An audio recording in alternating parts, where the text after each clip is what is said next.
So, good morning everyone. Thanks for taking the seats very quickly. We are a little bit delayed, but we can start now. My name is Martin Ekvad, and I will be your Master of Ceremony this morning. It's a title I never had before, so let's see how it goes. It's lovely to see so many of you here, both in person and online. I think we have around 160 people here today in this room and more than 200 people online. And it shows the tremendous interest that there is out there for activities of the CPVO. I'm very honored to have been asked to participate in this event today. I've been spending 18 of my 30 plus years in this agency of my career. And to be asked to come back and play a role at this event is really gratifying. So thank you, President, Vice President Francesco Nuria, for having invited me. My role, I think, as Master of Ceremony will be, in essence, to welcome you. I will also present speakers, and I will try to ensure that the procedure is running smoothly today. So I will start by wishing all of you very welcome to celebrate this 30th anniversary of the Community Plant Variety Office. We have amongst us local dignitaries, policymakers from EU institutions, agencies and member states, international organizations, AC members, members of the Board of Appeal, technical experts, legal experts, associations representing stakeholders' interests, breeders, farmers, and many more. And last but not least, the staff of the office. Very nice to see all the colleagues and also to get to know new colleagues at the CPVO. But it was very nice. Yesterday we had a dinner to see the pioneers. It's good to see the first president, Bart Kiewit, and the vice president, Jose Elena, and Carlos Godinho, all mentors to me, who built this agency from scratch, moved it from Brussels to Angers, recruited staff, and started to get the machine to process PVP applications in numbers that were unheard before. So welcome to you all. So we are celebrating an anniversary. And what do you do when you celebrate an anniversary? You party. That we did yesterday already. We had a fantastic gala dinner hosted by the CPVO, so thank you very much for that occasion. But you also, at the anniversary, you take stock on what has been done, how can you address current challenges, and what can we do in the future. It's also a time for reflection, hence this seminar. Just to set some of the pictures, we have lately recognized the face of various crises, financial crisis with the austerity measures, we had the complexities surrounding Brexit, the pandemic crisis, climate and environment, and now we have a war going on in Europe. All institutions are being questioned, food security. We are here today to address all these issues. The Commission has adopted a communication with a vision of agriculture food, shaping together an attractive farming and agri-food sector for future generations. We have other initiatives, the PRM regulation, the NGT, and also the PVP rules, the basic regulation, are looked into, just to name a few.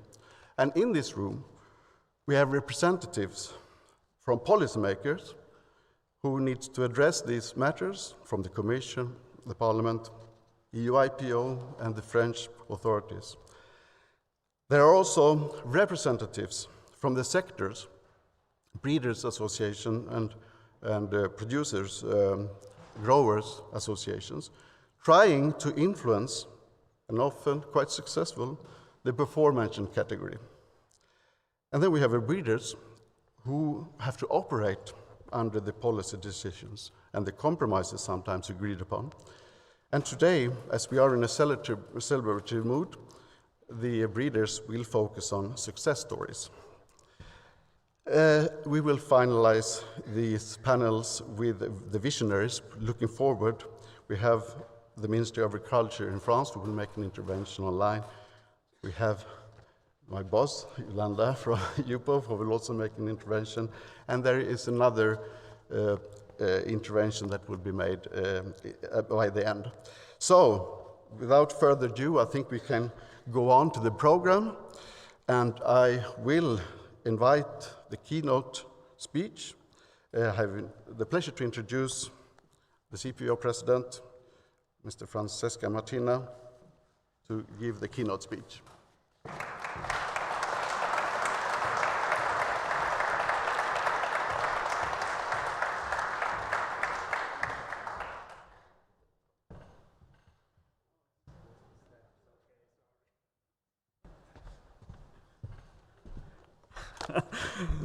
Sorry, I went all around and there were the steps there. So a warm welcome to everybody, ladies and gentlemen, colleagues and friends. It's a great honor for me today to celebrate this day with you all. 30 years, it's an important birthday for this agency. It's 30 years with a lot of significance, innovation, good collaboration and services for European citizens, European agriculture. Advancing not only the quality of our crops, but also competitiveness of our farming community and resilience of the entire agri-food system. But for me, this is not only an occasion to celebrate, it is also a moment to reflect and anticipate. Because while we honor our mission, we must also confront a hard reality. The world around us is changing very fast. And I would even say dramatically changing. And since the office started operations in Brussels in 3 decades ago, what we have created is an example of European integration that falls into the internal market project. The EU PVR system is a single harmonized mechanism for granting intellectual property right with a validity in the whole entire territory of the European Union. We have achieved simplification of procedures, reducing cost and improved efficiency for plant breeders. But the landscape of plant breeding is facing unprecedented transformation. Consumers' expectations have shifted. Business models are being reinvented nowadays. Global markets are increasingly volatile, and also the IP landscape is increasingly volatile. Geopolitical pressures challenge our economic and also our strategic autonomy. So protecting new varieties means giving breeders a fair recognition to keep innovating. Developing new varieties takes a lot of time, a lot of investment, risks and skills, human skills. Often 8 to 12 or more years to develop a new variety and bring it to the market. Without an effective intellectual property system, these investments wouldn't be sustainable and possible. And you will hear the voice of breeders later on this morning. At the same time, we are also observing an unprecedented phenomenon where artificial intelligence and digital innovation are reshaping the very architecture of how we produce, how we protect innovation, and how we promote innovation. And this is not the future, this is today's reality. We already observe precision breeding, image phenotyping, AI-driven trait analysis, blockchain for traceability. These are already part of the toolbox of breeders. And another transformation is the digitization of DOS testing. High-resolution imaging, AI, molecular markers are not just possibilities, they are piloted. The European Union-founded project INVITE has shown how precision phenotyping and molecular data can improve both the speed and the reliability of DOS testing. And this CPVO is fully engaged in this shift. So we must remain what we have been until now, a platform to enable dialogue and progress, embracing digital transformation, safeguarding inclusivity, and ensuring that Europe IP system continue to serve all innovators, from legacy breeders to new tech-driven startups. We have been modeling the system on the basis of harmonization, science, and cooperation. We have developed a trusted, unified system based on collaboration with the national authorities, what we call examination offices, underpinned by deep technical competence and deep know-how. This character must be preserved and strengthened to meet the demand of our time. The quality of the OS testing depends on the strength of this network of national offices. It must be supported, it must be modernized and harmonized. Our system is modeled on the UPOV Convention. Our system as a regional system, being the first intergovernmental organization joining UPOV in 2005, is respected worldwide because it is balanced, is legally sound, science-based, and open to competition. But it cannot stand still. If we want to support a truly inclusive innovation ecosystem, we must ensure that the PVP system evolve with the technologies and the innovators shaping the future. I'd like to mention Mr. Mario Draghi, who reminded us in the report on European competitiveness that the heart of Europe challenge is not lack of ideas. We mentioned it last night with our Director General, Sandra Gallina. We don't have a problem in producing ideas, but it is our difficulty and challenge in scaling them up. Our regulatory systems, innovation policies, investment flows must all align to turn scientific excellence into economic impact. And we as an agency, decentralized agency, specialized in this sector, we can be a critical actor to accompany the transformation. Also in the European Commission Vision for Agriculture and Food 2040 of 19 February 2025, it was outlined the importance of competitiveness and innovation. There is a strong emphasis on the importance of plant breeding in this important communication of the European Commission, and also with the view to keep tradition. We should not be afraid that certain food innovation might be seen and perceived as a threat to traditions and culture across Europe.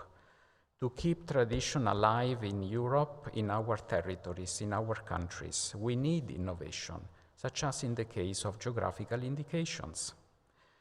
This calls for an enhanced dialogue on this matter and better knowledge to make sure that these innovations can be assessed in an inclusive way that also considers social, ethical, economic, environmental, and cultural aspects of food innovation.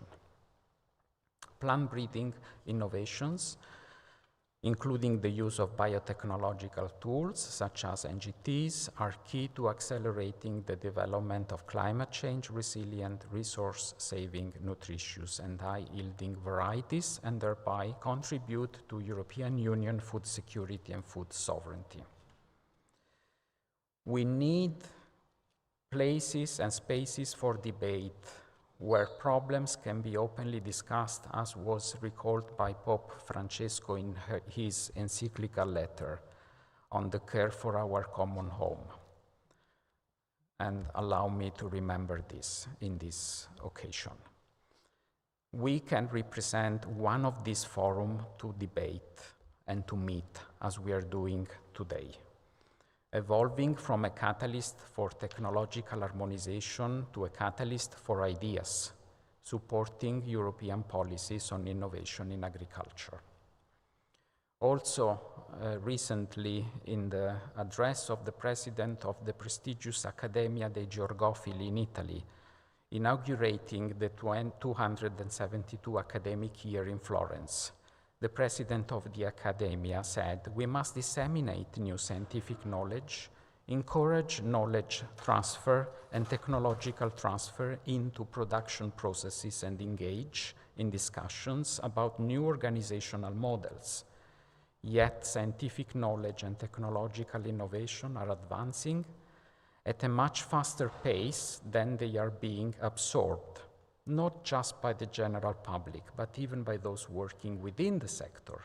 This gap allows prejudice and false ideologies to take root far too easily.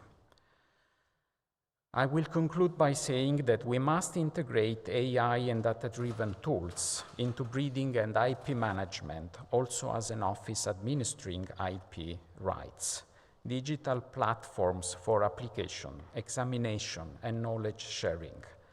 Flexible, responsive regulation that keeps pace with the change, and we must uphold the integrity and inclusiveness of an IP system, ensuring equal access to protection for any kind of innovators, from traditional breeders to data-driven biotech startups. And at the same time, the strong foundation of US testing and harmonized procedures must continue to evolve in cooperation with our network of examination offices. This means investing in digital infrastructures, piloting new methodologies, reinforcing cooperation across the network of national authorities. We are here to continue our journey, and I'm very glad and very thankful to my predecessors, my former presidents and vice presidents, and Martin Ekvat, the colleague I worked with for 10 years in the CPVO, for all the work you have done anticipating what we are now today called to do for the future of our sector and our agency. And with that, I thank you very much, and I wish you an enjoyable seminar. Thank you.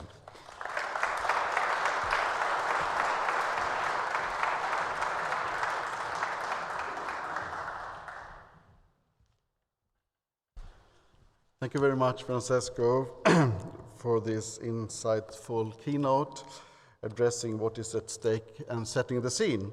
So now we will go to the first topic of today's seminar. We have 4 distinguished members from the institutions and from the EU IPO, from the French Minister of Agriculture, and I ask you to come up on the scene. I don't know if you have to take that direction.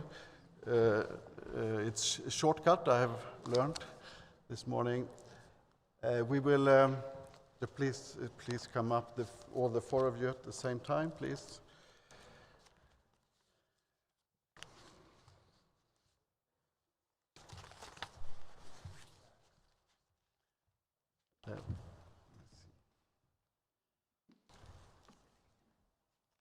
Please sit, choose. Free seating? Yeah, it's free seating. So thank you very much for joining us for this first session. It will be more of speeches and presentations. If there are some time for questions in the end, we might do that as well. But we will now address, in particular, the 1 questions that we have asked each one of you to look into. We are, and I think it will be published also on the screen, what we have asked our distinguished guest to do is to, today when we are celebrating this 30th anniversary, the EU agency that promotes the breeding of new plant varieties by offering intellectual property rights for these varieties. In your view, how can innovation contribute to address the challenges in agriculture in general, and in particular, what can the EU do to ensure that breeders have the legal tools and can operate in an environment that will ensure that EU remains competitive in plant breeding? And the first speaker out is Mr. Herbert Dorfman. He is a member of the European Parliament, Italian, from Italy, and he is member of the Committee on Agriculture and Rural Development. You have all been given the bios, so I will give these short introductions and you can look further into the bios. So if you want to sit and make your presentation there, that's fine. If you want to stand here, that's also fine. So I'll give you the floor, Mr. Dorfman. Thank you.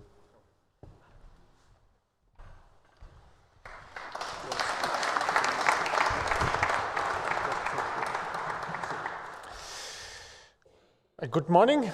Good morning to everybody. Thank you very much for this invitation. And as this is an anniversary or somehow a birthday, so first of all, I would like to say happy birthday to the office, to everybody who is working in the office, who is doing this important job for agriculture and for breeders in Europe. And I personally think breeding is a very, very important activity in agriculture, and it is very, very often underestimated. Because if you look at the improvements in yields, in quality of products in the last decades, most probably breeding of animals and of plants has been the most important driver for innovation in agriculture. And this very often citizens, consumers do not see. And I think what we are doing in Europe with the office, trying to keep intellectual property protected but open at the same time, gives an extremely important contribution in order to make the sector work. And therefore, I think the agency the office gives a legal, to breeders a legal context where they can work, and the regulation 2100 from 94, which is more than 30 years old now, which established this office, is still a valid one, created in Europe and creating a legal context within breeders can work. But said this, I would like to try to give an answer to your question about challenges and innovation. And let me say 2 words about challenges and innovation. I'm very happy the President already approached the question of innovation and how we deal with innovation in Europe. But challenges. I think I've been in agriculture policy for quite a while. And for decades, I think we didn't speak in Europe about food security. This was normal. Nobody in politics spoke about food security anymore. But now we are, at least since I'm in the sector, for the first time we are speaking about food security again. And there are reasons for that. You know it perfectly, that is the conflict in Ukraine. We saw how easily international globalized markets can crash down, can have problems. And if we speak about food security, it's clear that giving in the hands of the farmers plants and animals, and in your case plants, varieties, which can guarantee food security, which can produce, is extremely important. This is also connected with farmers' income. We are speaking a lot. The President mentioned Commissioner Hansen's publication on the future of agriculture in Europe. And rightly, Commissioner Hansen underlines the importance of income in agriculture, especially also to attract young people. And if we speak about innovation, I mean, I don't want to say that not so young people are not open to innovation anymore, but if we really want innovation, we need young people. And the sector in Europe, where the people into the sector in average have an age of 58 years, is not a sector which is very open, or is a sector which has a problem. And if we want to attract young people, I'm convinced we need to guarantee income to farmers. First of all, and having at disposal plants which can give income is extremely important also from this point of view. But then I think the biggest question, if it comes to challenges, are all the challenges arising from climate change. So we need plants which can adapt to drought, to water scarcity, too much water, new pests. We see that in these days we are bringing into Europe new pests. This is not only about climate change, this is also because of our globalized trade, but more and more we have parasites, pests which feel well here in Europe because climate changes. And this is a huge problem for farmers, and we need more resistant plants and more robust plants. And we are speaking a lot also in the Parliament about adaptation to climate change, but also about fight against climate change and the contribution agriculture can give.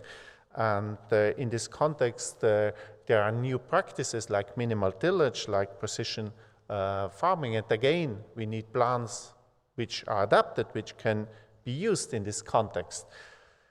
And then we have a consumer demand where consumers fundamentally ask to have less and less inputs in agriculture, less fertilizers, and mainly less plant protection products. And again, if we want less plant protection products, we need more robust plants. We need resistant plants, plants which are resistant to diseases and to pests. And to have this, again, we need an active breeding. So indeed, the challenges are a lot, and I'm convinced breeding can give an extremely important contribution to this. And then we can speak about innovation.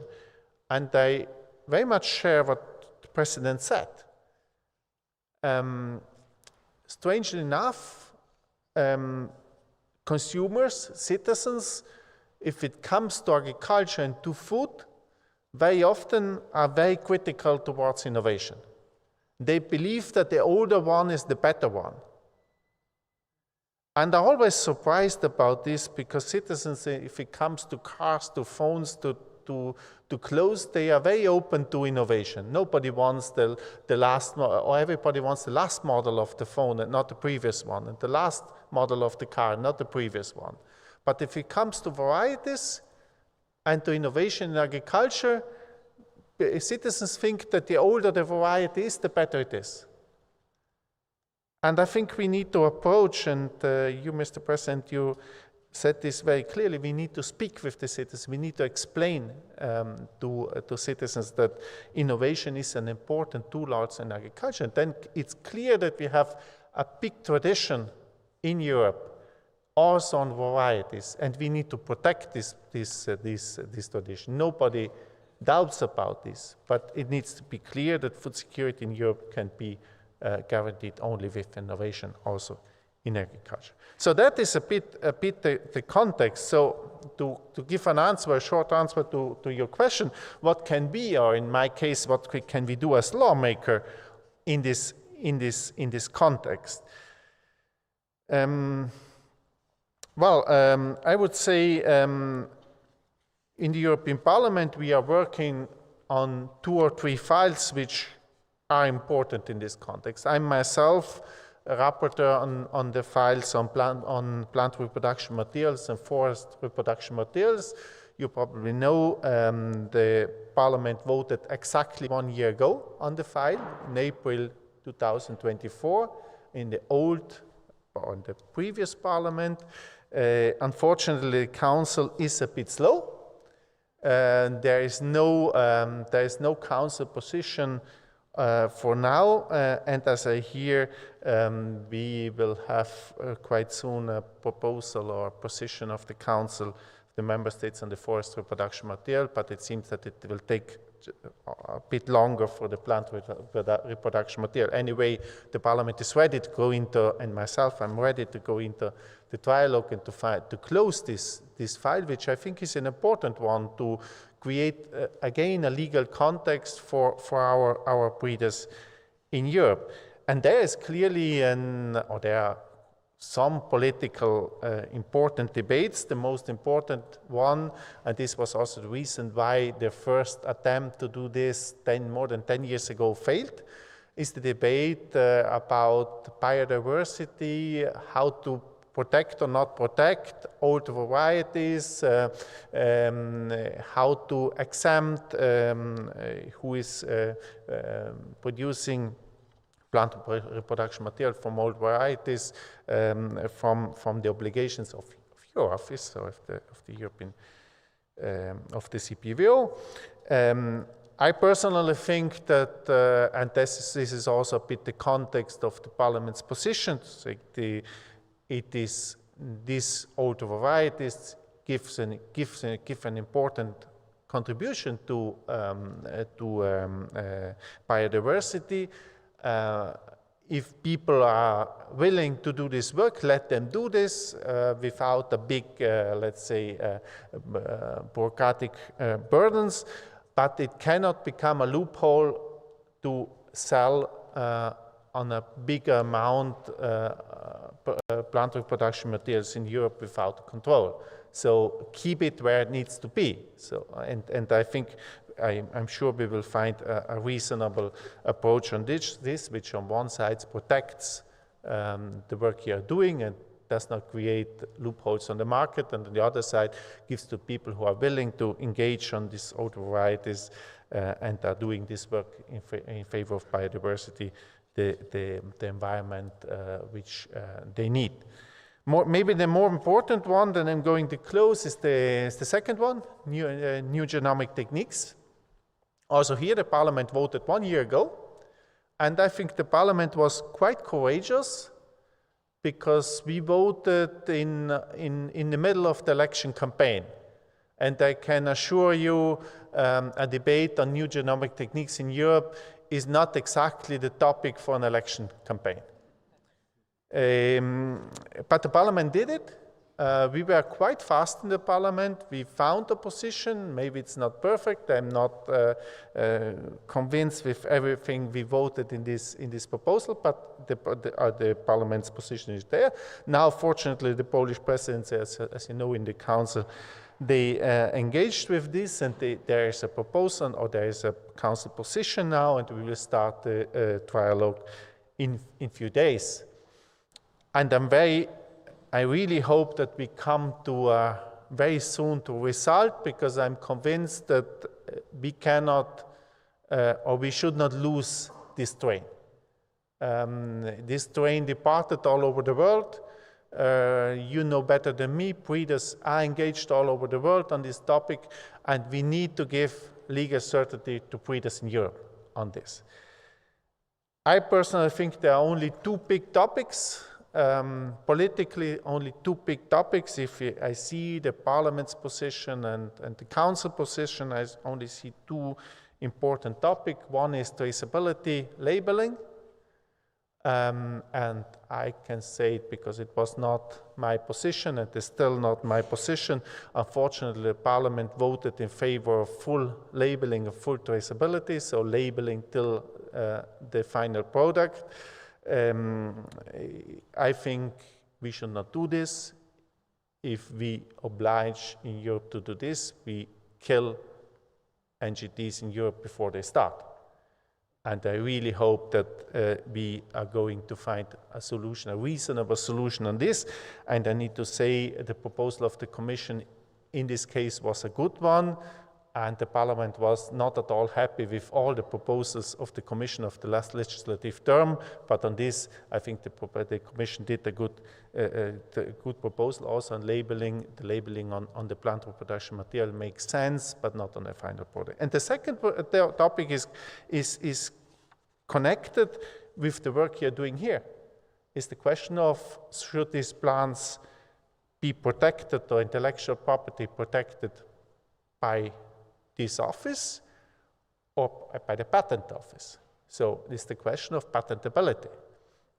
And I'm well aware that this cannot be solved and should not be solved, and I agree with what the Council said.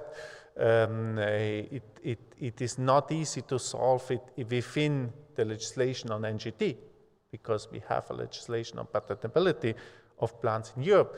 But I can also only tell you that the Parliament is strictly against patentability of these plants, and always expressed itself in favor of the protection of these varieties in the circumstances of this office. And I personally think, if you look at the proposal and the legal situation, making a difference between NGT1 and NGT2 plants, and fundamentally saying that NGT1 plants should be treated as conventional plants. I think we should also, from a point of view of the intellectual property, we should treat at least NGT1 plants as conventional plants, so be protected by this office and not covered by patents. But said this, I would like to conclude. I think that also on this NGT file, we will have, I hope we will have quite soon, a legal certainty in Europe, and this will again help breeders in order to do this, the important work they are doing, and where this office gives an extremely important contribution. So thank you very much for 30 years of work and work for breeders, but also and mainly for farmers in Europe.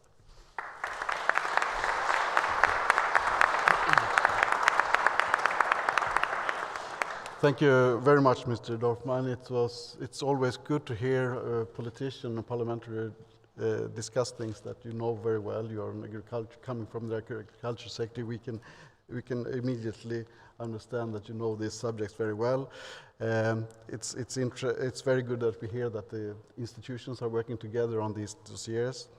Some are more impatient, that will go fast, but I think sometimes taking some time can be better than rushing through legal and reforms very quickly. We know how that can also end. Well, so I will now go to the second speaker. I think Ms. Sandra Galina, Director General for the Health and Food Safety of the European Commission, needs no further introduction. She has been working at the Commission for many years, since the 80s, and have been working at the Santé and the DG Trade. So thank you very much. Thank you for this generous introduction. I was very pleased to hear Honorable Dorfman, because many things that I will describe here would require a panel debate, because whether the NGTs will be here or patent, that is really the crux of the matter. We will see what the legislators will decide in their wisdom, and I'm also very grateful that you recognize the value of the NGT proposal, because it was not an easy one to draft.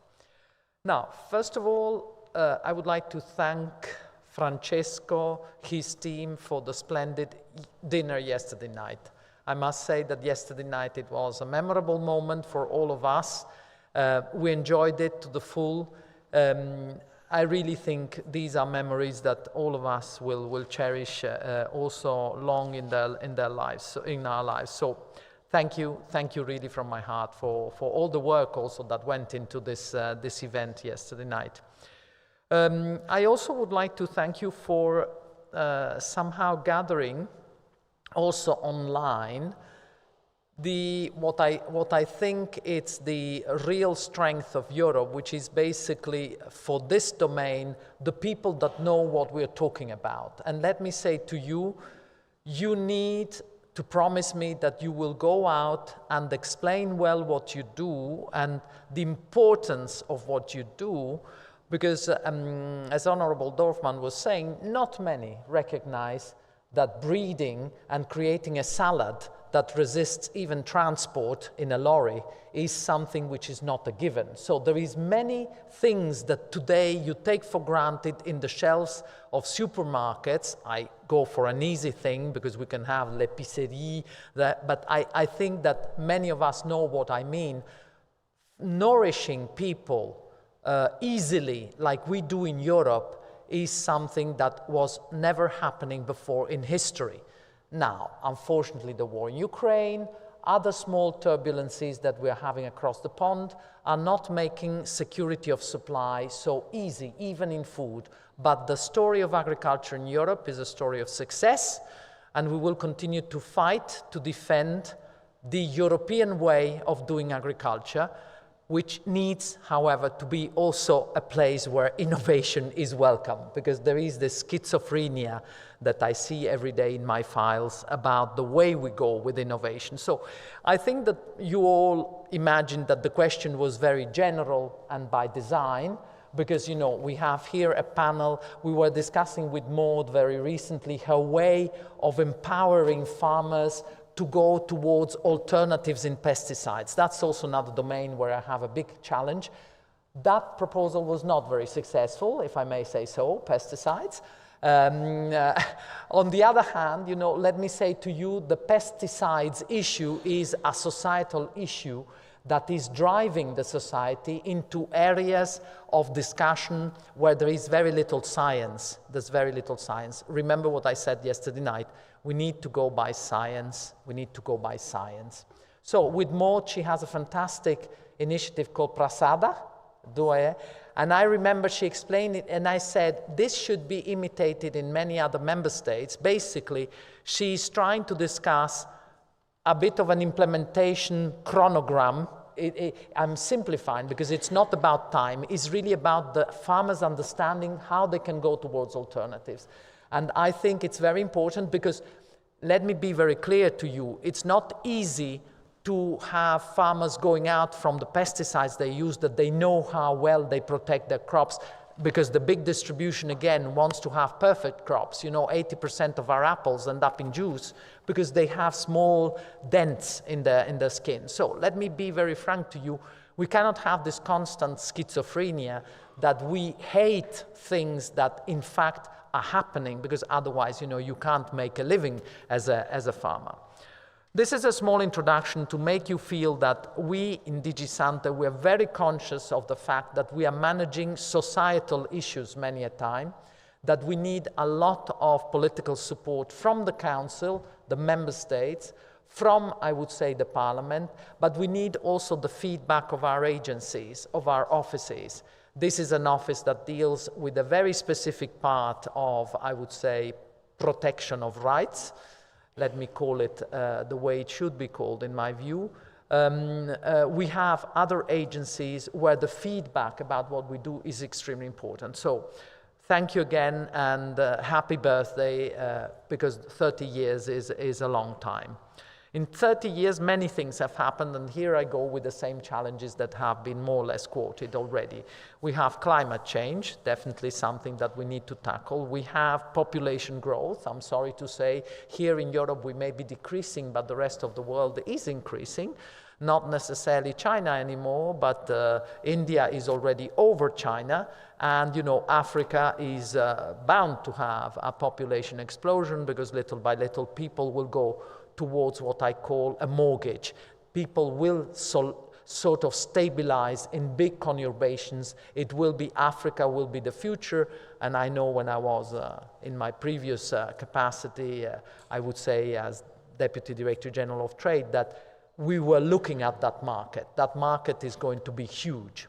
So there is also the new issue of food and seed security. I want to stress it, it exists. Don't ignore it. Don't put your head under the sand.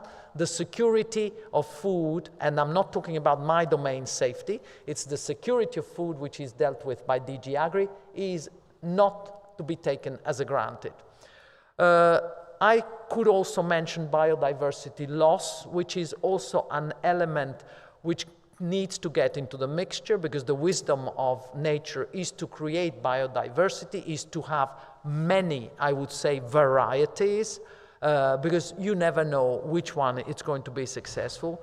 And finally, there is this issue which we may perhaps be experiencing with different intensity in the different areas of Europe. It's the environmental degradation. Now, in front of that, I want to say, because many accuse us to be very bureaucratic, and my people will be desperate because I'm not reading their speeches. Many people accuse us to be bureaucratic. I wish you all were with us managing 27 different member states. Sometimes it is inevitable that to find the fireside by which everybody can sit, you need to make compromises that are sometimes arcane to the rest of the world, because obviously, it's very complicated. Now, let me say, the bureaucracy sometimes comes not because of the good agreement between Parliament and Council, but because of the way the thing is gold-plated by member states. Let me be very clear, we need to do something to protect the single market, meaning that the single market requires less gold plating by the member states, and having, I would say, you need to understand that for us the single market is the biggest strength we have in the world. We are over 500 million people, we can do a lot, we are strong, we have ideas, we will be there also in the future. We need to be there in the future. But to be there in the future, we need, in your specific case, to understand that breeding has costs. Breeding has increasing costs. It's not coming for free. You know, in some cases, I also see that technology is sometimes precluded to some. So having technology transfer is extremely important. Having technology that can be within our single market, travel from one part of Europe to the other is very important. I go a bit into the vision for agriculture. This is a very good paper, I think, that we did now to give Europe the vision that from, I would say, tiny Brussels, we may have about our future in agriculture.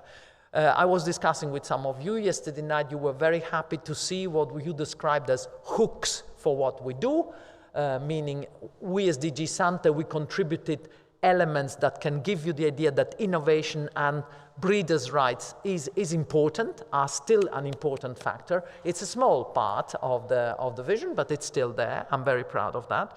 But you know, it's about making agriculture attractive for future generations. We also need to make this business attractive for the younger generations. We, in the vision, try to secure long-term competitiveness and sustainability, but not one at the expense of the other, which is sometimes the big dilemma. And this needs to be politically resolved. There is a moment when competitiveness needs to be also in the mixture of things. We have to take action to improve the environmental conditions. This is undeniable. I may say that my other side, my other head as health, tells you that a lot of pollution creates a lot of diseases. So it's going back to a very crude mathematical experience. Without health, you don't have competitiveness. This was very clear in my discussion with Draghi for the report that he drafted. There is a whole section where we made this clear case for health being an investment and not a cost. There is, I would say, a need to focus on innovation in plant breeding. I read with quite a lot of concern what is happening in China. China is now ahead of us. Let us face it. We were 2 or 3 years ago, we were on top. We were the first, and now they are ahead. Something must have happened. Something must have happened. And I'm looking at us more than at them to see what has happened. It is essential to have innovation for the varieties that I mentioned to be, I would say, resilient in any type of supply chain that we have, but also to have yields that make the living of a farmer. The yield is something that the farmer, I mean, I come from a farming family. The first thing that we tell you is that a certain type of maize, which my grandpa used to put, was very nice to eat polenta from that, but the yield was rotten.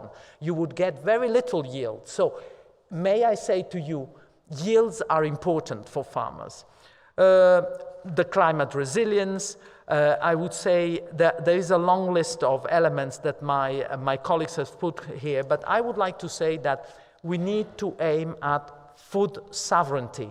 Food sovereignty. We have it, we need to keep it, we need to preserve it. With all tools. Don't be squeamish about innovation. Don't be squeamish about new technologies.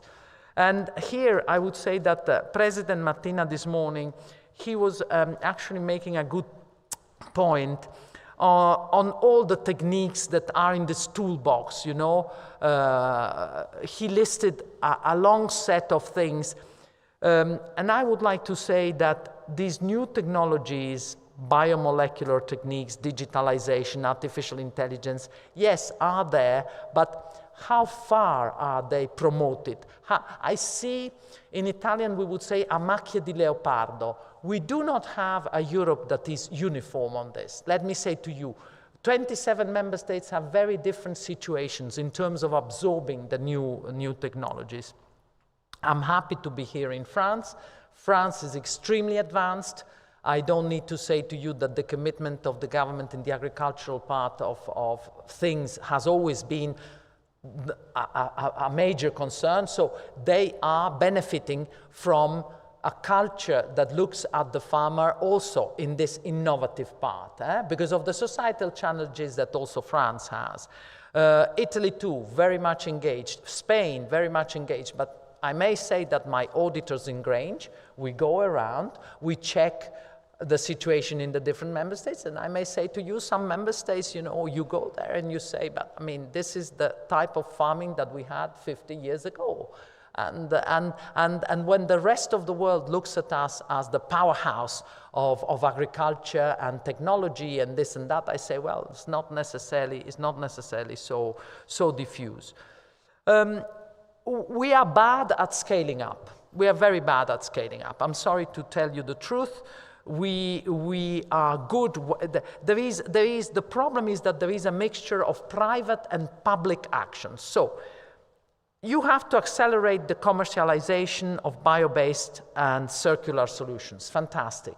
This, however, requires government action, and sometimes, you know, it's not so easy. I can tell you that we have a topic that I'm very fond of, the biopesticides. We did a meeting, the meeting of the authorities, of the guys, not the I mean the people that really do the authorizations in the member states, was as small as 1/4 of this room. In some member states we have, the biggest team is in the Netherlands. They have 5 people in the ministry, 5 people in the ministry that study the biopesticides and try to give authorizations. It's a big responsibility because you need to be able to say that this agent put into an environment creates a certain good effect. We have good teams in France. I will not mention the other member states, but in some member states I have one very young person. I could see it. I am already old. I see when you have a young person at the end of a corridor, it means that that file for that ministry counts 0. So, you know, you come to me and you want me to give you alternatives. Yeah, I give you alternatives, but then, you know, you need to be able to go by what you are preaching. So we want to go with more alternative substances, fine, but we need to have, sorry to deviate to the biopesticides, but I think you know what I mean also for the breeding. The breeding may be very present in some countries. I mean, the huge exports that we have in terms of varieties from the Netherlands speak from themselves. That is the highest export. I know it from my past, what I'm talking about. You go around the world, they are top. This is the Netherlands, but it's not the same all over the place. There is also, we are very bad about, as I told you, scaling up, but also capturing the emerging markets. We are not good at helping our breeders, our innovators, to go out there in Africa or wherever it is and capture these emerging markets. I had the pleasure to hear that someone from Spain is doing that, but I suspect that there is a lot of also personal interest to go and see, because there is not much support from the Commission also on this. I'm not aware that I have a program for this. We are also not good at bridging the investment gap. There is an investment gap. You have somebody who has the idea to arrive at the end of the tunnel. Good luck, good luck. It's always an uncle or someone who gives the money, and it's not very dignified. Sorry to be crude, but I want the plant breeders to use all the tools, and they need to be enabled to use all the tools. We have the file of NGTs. I will not extend myself because I think that as Commission official, so this is not perhaps the position of my commissioner, but as Commission official, I fully support what Honorable Dorfman has just said. We need to be able to create an environment where this innovation is not stultified by requirements on traceability and so on and so forth. I mean, the traceability will be a very difficult discussion, and so will the patent issue. We are very well aware, and I will not go into my notes on this because it's a process. And I think that one element that has woken us up is that food security is no longer so much to be taken for granted. Now, I come to the chapter of science, and here you know that Europe has one of the largest, I would say, seen from the Commission, we are very much aware that the 90 billion that we have for research should be better spent. Because, you know, we have a lot of money for research, but the way we are using it perhaps could be improved, at least from the point of view of a thematic DG, like my DG. We know that RTD wants to go towards, I would say, very much fundamental research, open research, but what we have seen, and I hope that there are people also, I would say Chinese, listening in this 200 people that are listening, we have benefited quite a lot of Chinese in this open research that we have done. So I hope one day we will get some thank you. When it comes to competing in the global scale, the intellectual property is an asset. I'm sorry to tell you the truth. Patents, trademarks, plant variety rights, they are valued. They are valued. It's not that you open a tap and you get this. So this is money. This is money. And I'm very happy to see Yuipo here because, you know, we know it's money. There is now this intellectual property action plan. It's my colleague Kerstin Jorna that is driving this. I hope something good comes out from that plan. What we need to understand, and I go to my specific point for us, is that the regulatory frameworks on plant patents, plant variety rights, and trademarks are incentives for breeders. Whether you like it or not, this is an incentive. And it's an incentive to create a new trait, it's an incentive to create a new variety. Without that, it will not happen. So there is a moment when we need to call a spade a spade. Somebody who has invested a few years, we don't go now with decades like in the past, but a few years to obtain a certain trait will not be letting go of that so easily. And I would not like that because of an aspiration, which is correct, we move then into trademarks directly, because this is the issue. Whether it's here or patents, at the end of the day, it can be a trademark. I can tell you we had this experience with the GIs. GIs, some consortia in Europe that did not get the recognition of GIs in the US, what they did is they got a trademark. So, you know, the world has solutions if we are not smart enough to create our own solution. I clarify, I don't want trademarks. I think we have enough with, I would say, plant variety rights or patents. We can find a solution there, whichever the legislators will find. But the people are not waiting for our solutions. What is important to realize is that plant variety rights systems give full access to diversity of any protected variety for further breeding through what we call the breeder's exemption.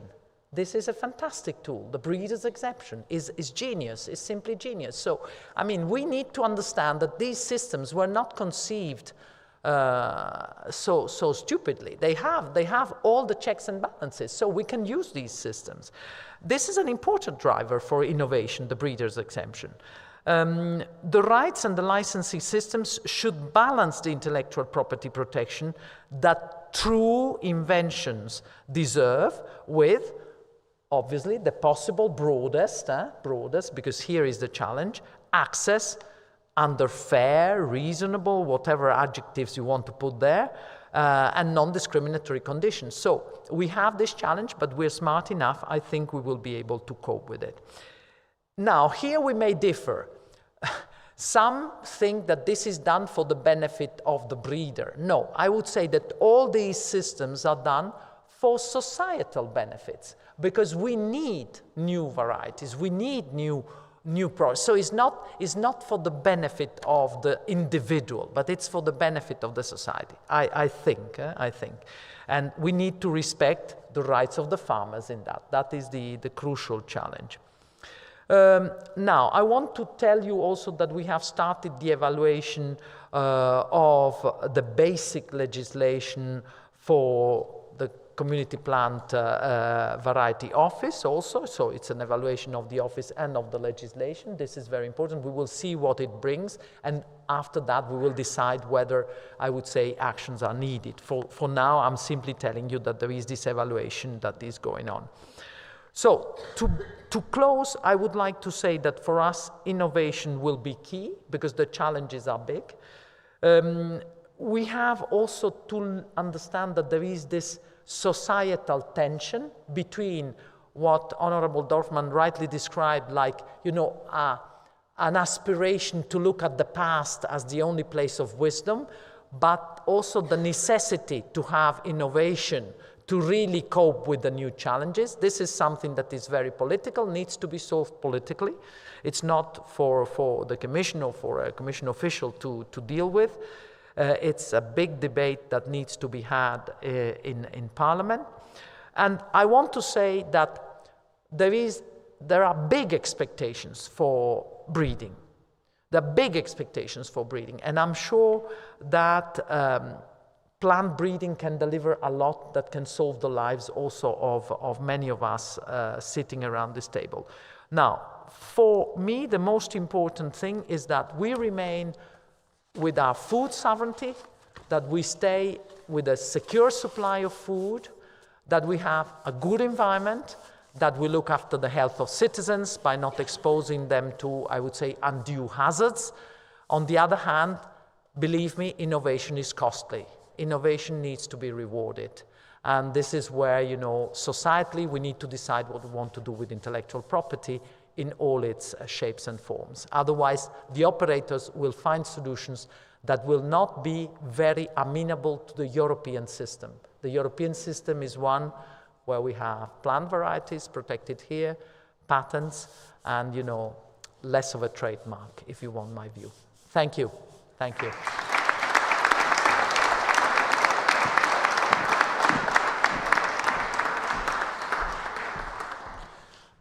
Thank you very much for setting out all the ideas at the Commission. It's good that you invest in R&D in this area. Talking about trademarks, we have the pleasure to have Andrea De Carlo, who is the Deputy Executive Director of the European Intellectual Property Office, here today. You took that position in 2019, but you've been working there for many years before. The EU-IPO and the CPVO started at the same time, so we have also the 30th anniversary, more or less. And since the start, the CPVO and the EU-IPO has always cooperated very well, so it's really nice that you took the time to come here today and tell us all about trademarks and other things. Not trademarks.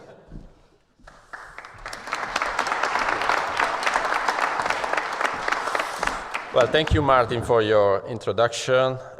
Dear President, Vice President of CPVO, ladies and gentlemen, it's really a pleasure to be here with you today to celebrate the 30th anniversary of the Community Plant Variety Office. And I say that not because it's the customary thing that you generally say in this kind of occasion, but because instead at EU-IPO, we really value and we are proud of the strong, fruitful collaboration between our two agencies, both, by the way, celebrating the 30 years of service to the European Union.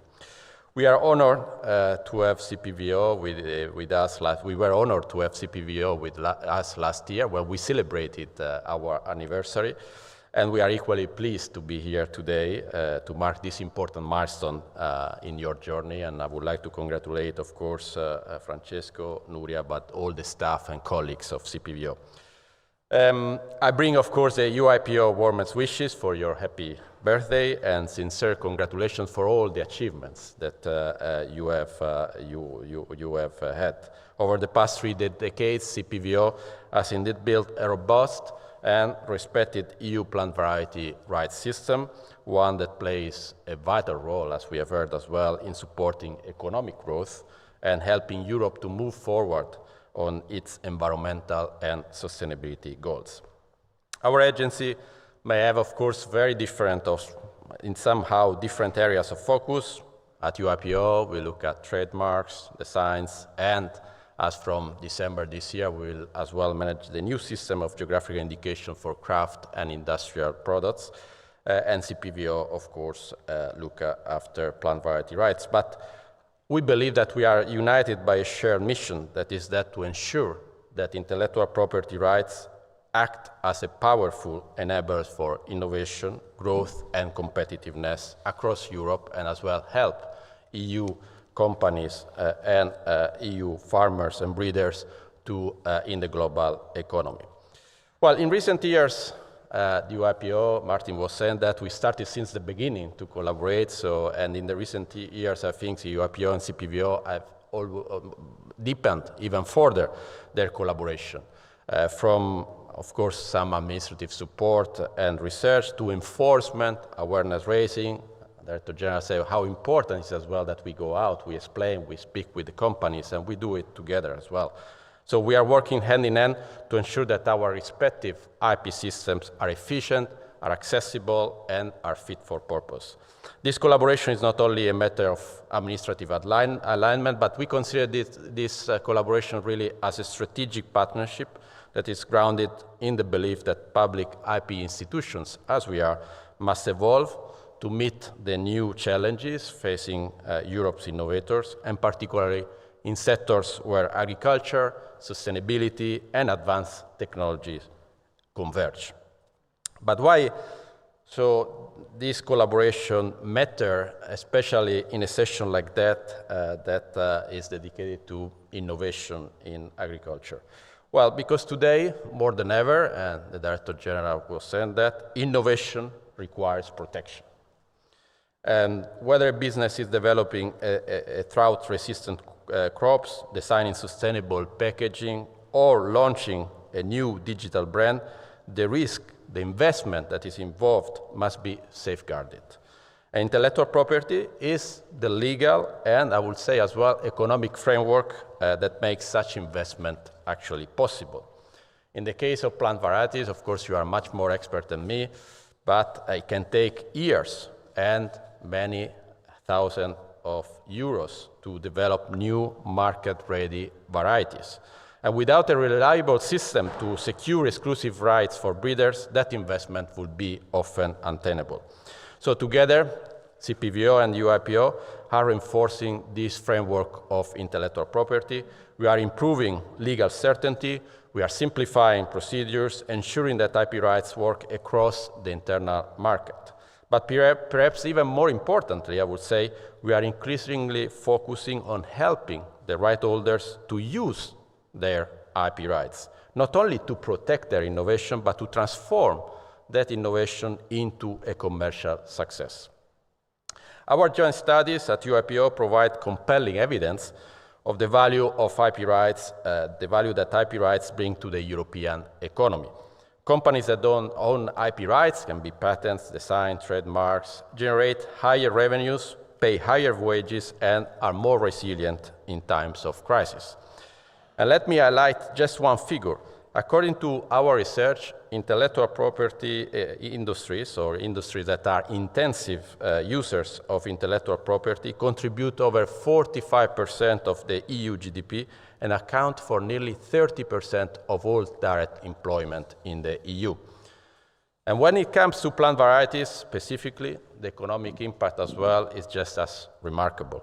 In the recent study that we co-developed with CPVO, we estimated that plant variety rights contribute directly to the productivity, sustainability, competitiveness of the whole agri-food chain, a sector that represents, of course, a big part of the EU economy and employs millions of people. But beyond these figures, the role of plant variety, plant breeding and innovation is responding to climate change, to food security, to biodiversity. And so all this is becoming much more strategic, as we have heard from the previous intervention. So intellectual property and plant variety protection in particular enables that innovation to flourish. All of this brings me actually to a key message, the main message that I want to give you to you today. Intellectual property is not a technicality, but it is a strategic asset for Europe's innovation and competitiveness. As we confront global challenges, we have heard many of them, Europe needs to invest in innovation more than ever. We must help our entrepreneurs, our farmers, our researchers, and creators to turn their ideas into marketable and scalable solutions. Francesco said today in his keynote remarks that in the Draghi report, it is said very clearly that the problem in Europe is not that we lack ideas of research, but the fact is that innovation is blocked at the next stage. It is not translated then into commercialization. And that's where we believe that IP comes in, not just as a protective shield, but as a platform for growth. It allows, for example, breeders to license a new variety across borders. It allows a startup to raise capital on the strength of its intangible assets, or it allows a cooperative to build trust in a sustainable food brand. And it allows, in few words, Europe to position itself as a world leader in quality, in creativity, and in sustainability. Of course, intellectual property is not the solution to all the things, but it's a very important instrument when we talk about innovation and competitiveness. And this evolution or different perspective as well of the role of IP rights calls for a new role for EU agencies like CPVO and UIPO. Indeed, another aspect that was pointed out in the Draghi report is that IP rights are underused in the European Union, and that it is therefore important to have a better use of those IP rights, because that could be otherwise a barrier to innovation, and this barrier needs to be addressed. So CPVO, UIPO, I would say, are not anymore just registration offices. Our mission must evolve. We have to support the use of IP rights. We have to help innovators to make the most of their rights. This means as well, of course, continuing offering high-quality services, user-centric services, but it also means going further. It means providing guidance, training, data, digital tools, access to enforcement, and commercialization support.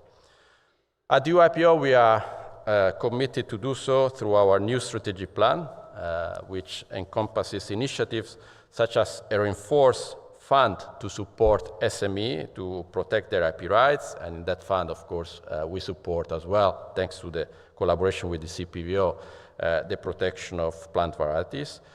We are looking for new education initiatives, putting emphasis not only on IP as legal rights, but as well on IP commercialization, on IP monetization.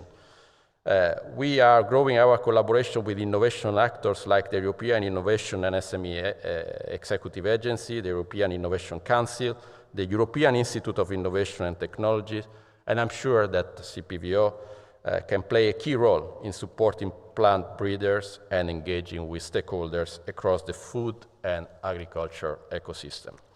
And this evolving role of our agencies is not, I believe, a matter just of our own ambition, but it directly responds to the wider goals that are set, by the way, by the European Commission and by the EU institutions. Because as Europe strives to enhance its strategic autonomy, reaffirm the need for green digital transition to support growth and remain a global leader in innovation, then intellectual property, as I was saying before, has to play an essential enabling role.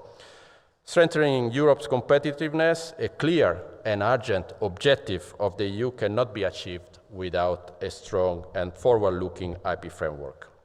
And our hope is as well that this idea is duly developed in the different policy initiatives that the European Commission is designing now as part of the competitiveness compass. Initiatives that form part of that compass are, for example, the Startup and Scale-Up Strategy, the Innovation Act, or the Single Market Strategy. Therefore, and as we look at the future, we believe that the Commission, CPVO, UIPO shared challenge is very clear. It's to ensure that Europe is a place where innovation is protected, is rewarded, and translated into real-world impact. And this means reinforcing trust, of course, in our respective IP system. It means, like Francesco was saying today, using new technologies, for example, to evolve and to improve our services, to adapt our services and adapt the services to the evolving needs of our users. And it means as well work closely across agencies, across sectors, to unlock the full value of innovation. Through our strong collaboration, we can create a more integrated IP ecosystem, so one that is not only a protective system, but as well a proactive system designed to help ideas grow and thrive in the market. And we believe that in doing so, and this was as well came up from previous intervention, we will not only serve the interests of the right holders, of the IP right holders, but of society, because innovation in agriculture, technology, in design, is essential to meeting, of course, the needs of the future. So let me conclude by affirming the importance for us of the collaboration UIPO CPVO. I would say not only cooperation, but partnership between the two agencies. This, I believe, is a tangible, a good example of how two EU agencies can pool their strengths together to deliver real value to businesses, but especially to citizens and society, and therefore to the, as well, Europe's economy. Together we can build a system where innovation is not only protected, but is empowered. A system where IP rights basically are not only legal tools, but economic instruments, and a system where EU agencies, like we are not only administrators, but enablers of success. Thank you very much, and happy birthday again.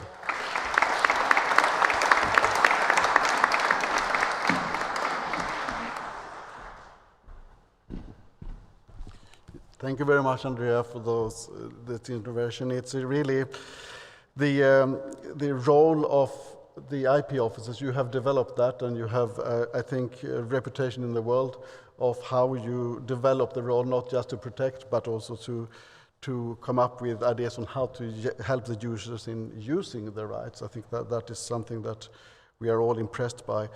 We will go now to the next speaker, which is Ms. Maud Fepou. She is the Director General for Food at the French Ministry of Agriculture and Food Sovereignty since 2022. France is, of course, the host of CPVO, and there has always been an excellent cooperation between the French authorities, the French government, and the CPVO. And I think that the role that you are playing in the EU system, but also at the UPO system, set an example of how members can be active, and we have appreciated that always. So I invite you to take the floor, Ms. Fepou. Thank you.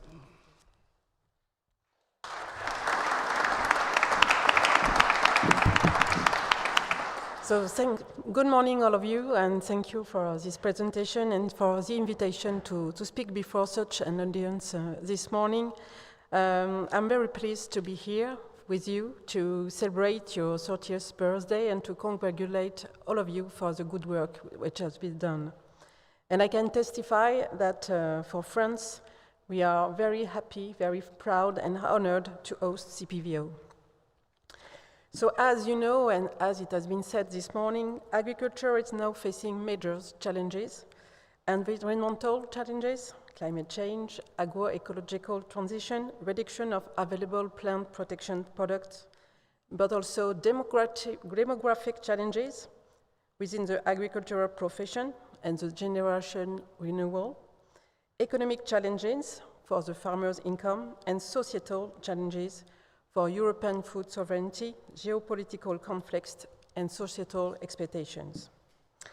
And I'm convinced that research and innovation are crucial to address these issues. Without innovation, our agriculture will be unable to meet these challenges, and the European Union food sovereignty will be at risk. So science must be put at the service of the farmers so they can have the necessary tools to adapt and continue to produce sustainably. Increasing research, innovation, and sharing knowledge is an objective which is strongly supported by the French Ministry of Agriculture. In this context, seeds and planting materials play a crucial role. They are indeed the first link in agricultural production. Access to varietal innovation is also quite easy for farmers at an affordable cost and without inducing an extra workload, unlike other types of innovation, such as agricultural equipments, for instance. So, varietal innovation can provide numerous solutions to the challenges, as it has been said, to yields, to adaptation to climate change, to reduction of inputs, such as plant production or fertilizers, but also, and I will add this, for improve the nutritional and technological qualities of plants. Innovation can contribute to the creation of varieties enriched with micronutrients or adapted to industrial needs. Recent research, for example, has led to the development of wheat varieties richer in protein or legumes with better digestibility. So, for me, acceleration of the pace of varietal selection is crucial. New techniques now make it possible to shorten selection cycles, allowing an increase in the volume of trials and the quantity of genetic research categorized. In addition, techniques such as NGTs will allow traits to be integrated into plants more quickly. This makes it possible to respond more quickly to climate LS emergencies. And for that, the EU must continue to support R&D efforts, in my opinion, particularly through programs such as Horizon Europe. It is essential to facilitate SMEs access to funding and strengthen synergies with public research. In France, this approach is fully embedded in the recent framework law for agricultural sovereignty. We have launched a priority research program and equipment for advanced plant breeding coordinated by INRAE, launched in March 2024, and endowed with 30 million of public funds for a period of 8 years. This program aims to create new varieties that are more resistant to disease and climatic hazards, capable of better capturing the nutrients available in their environment, and capable of supporting the diversity of species present in the agrosystems of tomorrow. So what can the EU do? For me, the European Union has a central role to play in creating a regulatory framework that fully enables variety innovation to contribute to meeting the challenges of our agriculture, while of course guaranteeing control of risks to human health and the environment. First, I'd say that the rapid adoption of European regulation adapted to NGTs is essential. The aim, of course, is to enable breeders to use these tools while ensuring strict health and environmental oversight. France actively supports the rapid adoption of this text. Of course, European countries are in need. Third countries are not waiting for us. But overall, EU has to ensure a solid, balanced intellectual property framework. The EU has a solid system with the plant variety rights, which has proven itself over 30 years, promoting the sharing of innovation while guaranteeing a fair return to breeders. As NGTs will develop, both in the EU and in third countries, increased use of patents is expected. The balance between patents and PVR that we have seen for the past 30 years could be disrupted. Particular vigilance is needed to maintain the wide diversity of breeding companies that the European Union enjoys. We will be particularly careful to ensure that small and medium-sized enterprises in the sector are not excluded. Diversity among breeding companies is essential to maintain healthy competition between companies and encourage innovation across many species. Concentration in this sector could be highly detrimental to both innovation and the number of species benefiting from breeding programs. As part of the draft EU regulation on NGTs, the European Commission has launched a study to assess the impact of NGT plant patenting on innovation in plant breeding. Breeding access to genetic material, seed availability from farmers, and the competitiveness on the EU in the sector. The findings of this study, which is currently underway, will be essential. And I'll say that will be my final word, that we are very looking forward to them and to continue the good work to beneficial of the whole the society towards seeds and plants. Thank you very much.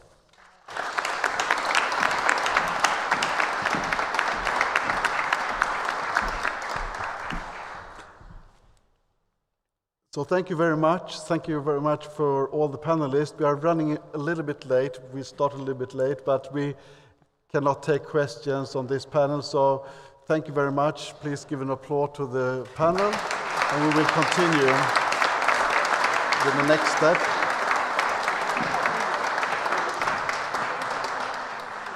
We will continue to the next agenda item, which is innovation in agriculture, the role of IP.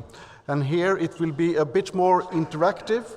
And who is going to ensure that? It's Mr. Antonio Villarroel de la Gama, his Director General, ANOVE, old friend of the PVP system, met in Madrid for the first time. We organized enforcement seminars there many years ago. Always present where some things are discussed on PVP that are important.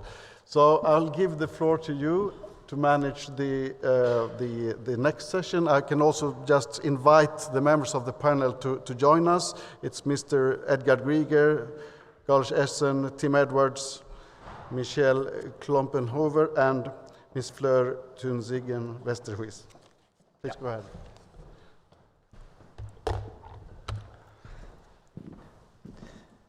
Yep. Thank you very much, Martin, for the kind introductions, and good morning, everybody.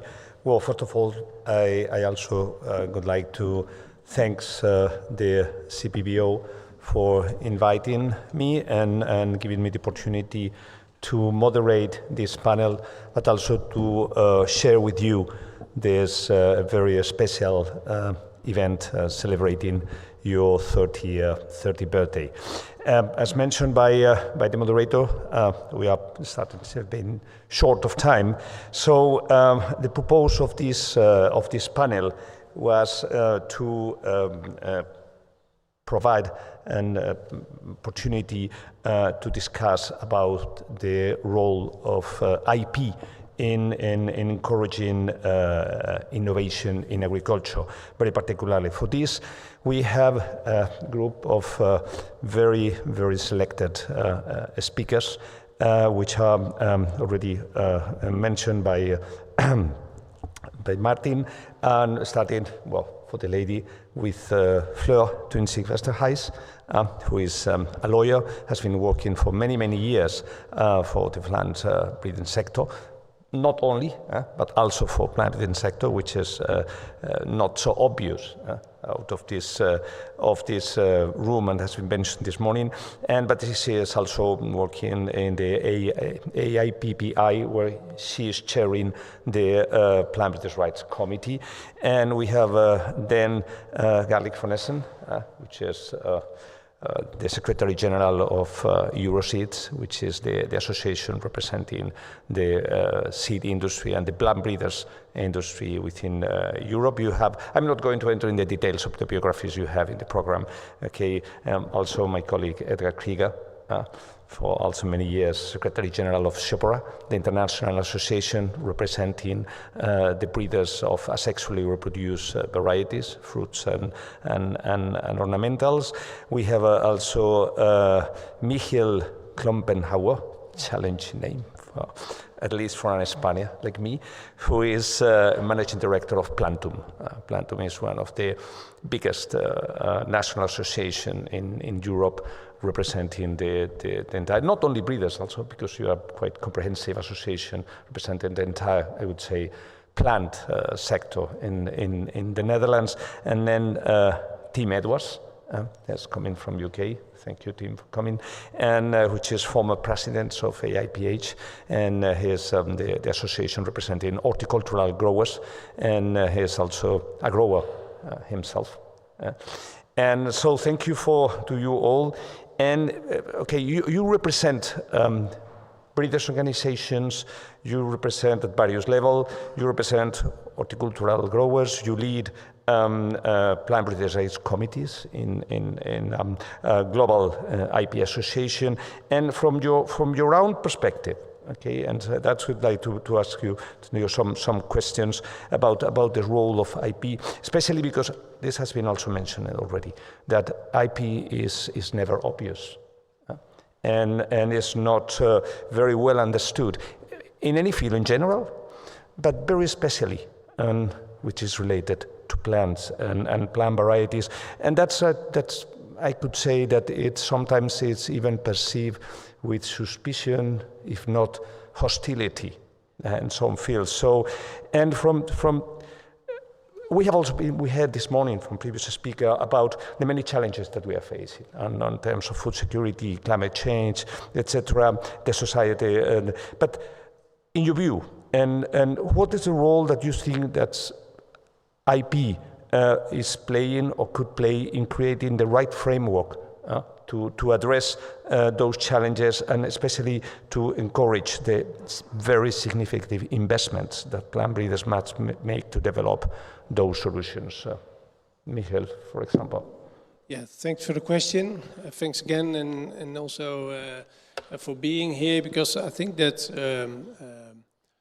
I started the 1st of December, and I'm quite new in this industry, and I think this question is spot on with all the let's say, the introduction meetings I had with our members in the Netherlands. It's quite a big and broad group of companies, and I must say that innovation and R&D is always probably the first issue we talk about, what they're doing, how well they're looking to innovate, to create room. In different parts, like you said, we have quite a big group of members, not only on the ornamentals, but also on the food production part. And to be honest, I think that this is probably the biggest topic they're looking for, and asking us as well from Plantum to help them to secure their rights. Because investing in R&D requires a lot of knowledge, but also a lot of money. And I think on that part, up to sometimes even 25% of their annual revenues is invested in R&D. So I think that it's crucial that they have an IP system in place in Europe, that they are also able to make a sort of return on their investments. And I think that's there are different institutions, but the CPVO is, I think, a crucial one for them as well. Also looking at where the history from the Dutch are coming from, is that this system works for them and creates trust to invest, because you don't know what comes out of these innovation process, but at least it gives them the opportunity that there's let's say, a legal environment that they are able to make a certain return on their investments. It's crucial, I would say. Do you want to add something from your perspective on this question, on the general question of the role of IP and innovation from your perspectives? Yeah, definitely. I think without effective protection, there is no innovation. And this morning I heard the word innovation. I think that was the most used word in this room. All the speakers used innovation. The question is, as I said, without effective protection, no innovation. Yeah. Do we have effective protection? This is the question. This is my question, which we could ask ourselves. If we look at the PPR system, if we look at patents, if we look at trademarks, my concern a little bit is that we see a significant drop in the application numbers in ornamentals, and that is concerning, because all of those varieties which enter the market without protection, that's difficult, of course, and we don't want this. And this is not the fault of the CPVO, because the CPVO is doing an excellent job. This is what I want to mention, and I want to congratulate to the 30th anniversary.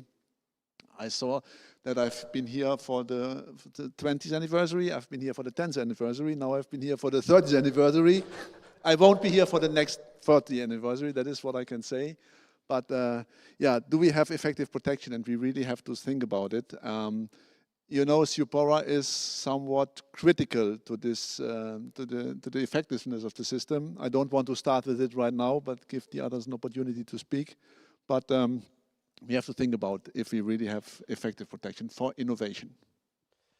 Yep, this is a very good opportunity also because of the European Commission has recently launched this evaluation process for the EU regulation on plant variety rights, and that's how would you assess this IP legal framework for plants and plant material, and particularly the community plant variety rights from your perspective, Garlic?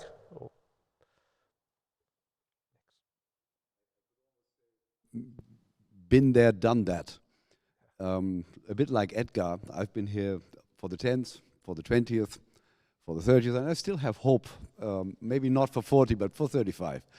And it's a bit similar with the legislation that we're discussing now. I mean, we've had an evaluation, and you all will remember that, a bit more than 10 years ago.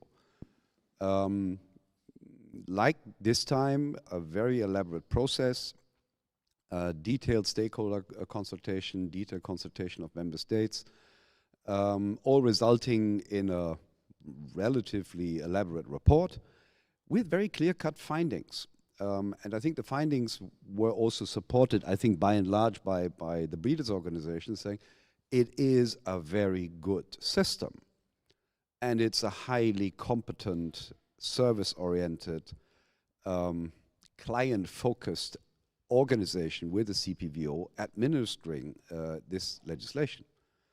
But there are a couple of problems, and they were very clearly identified.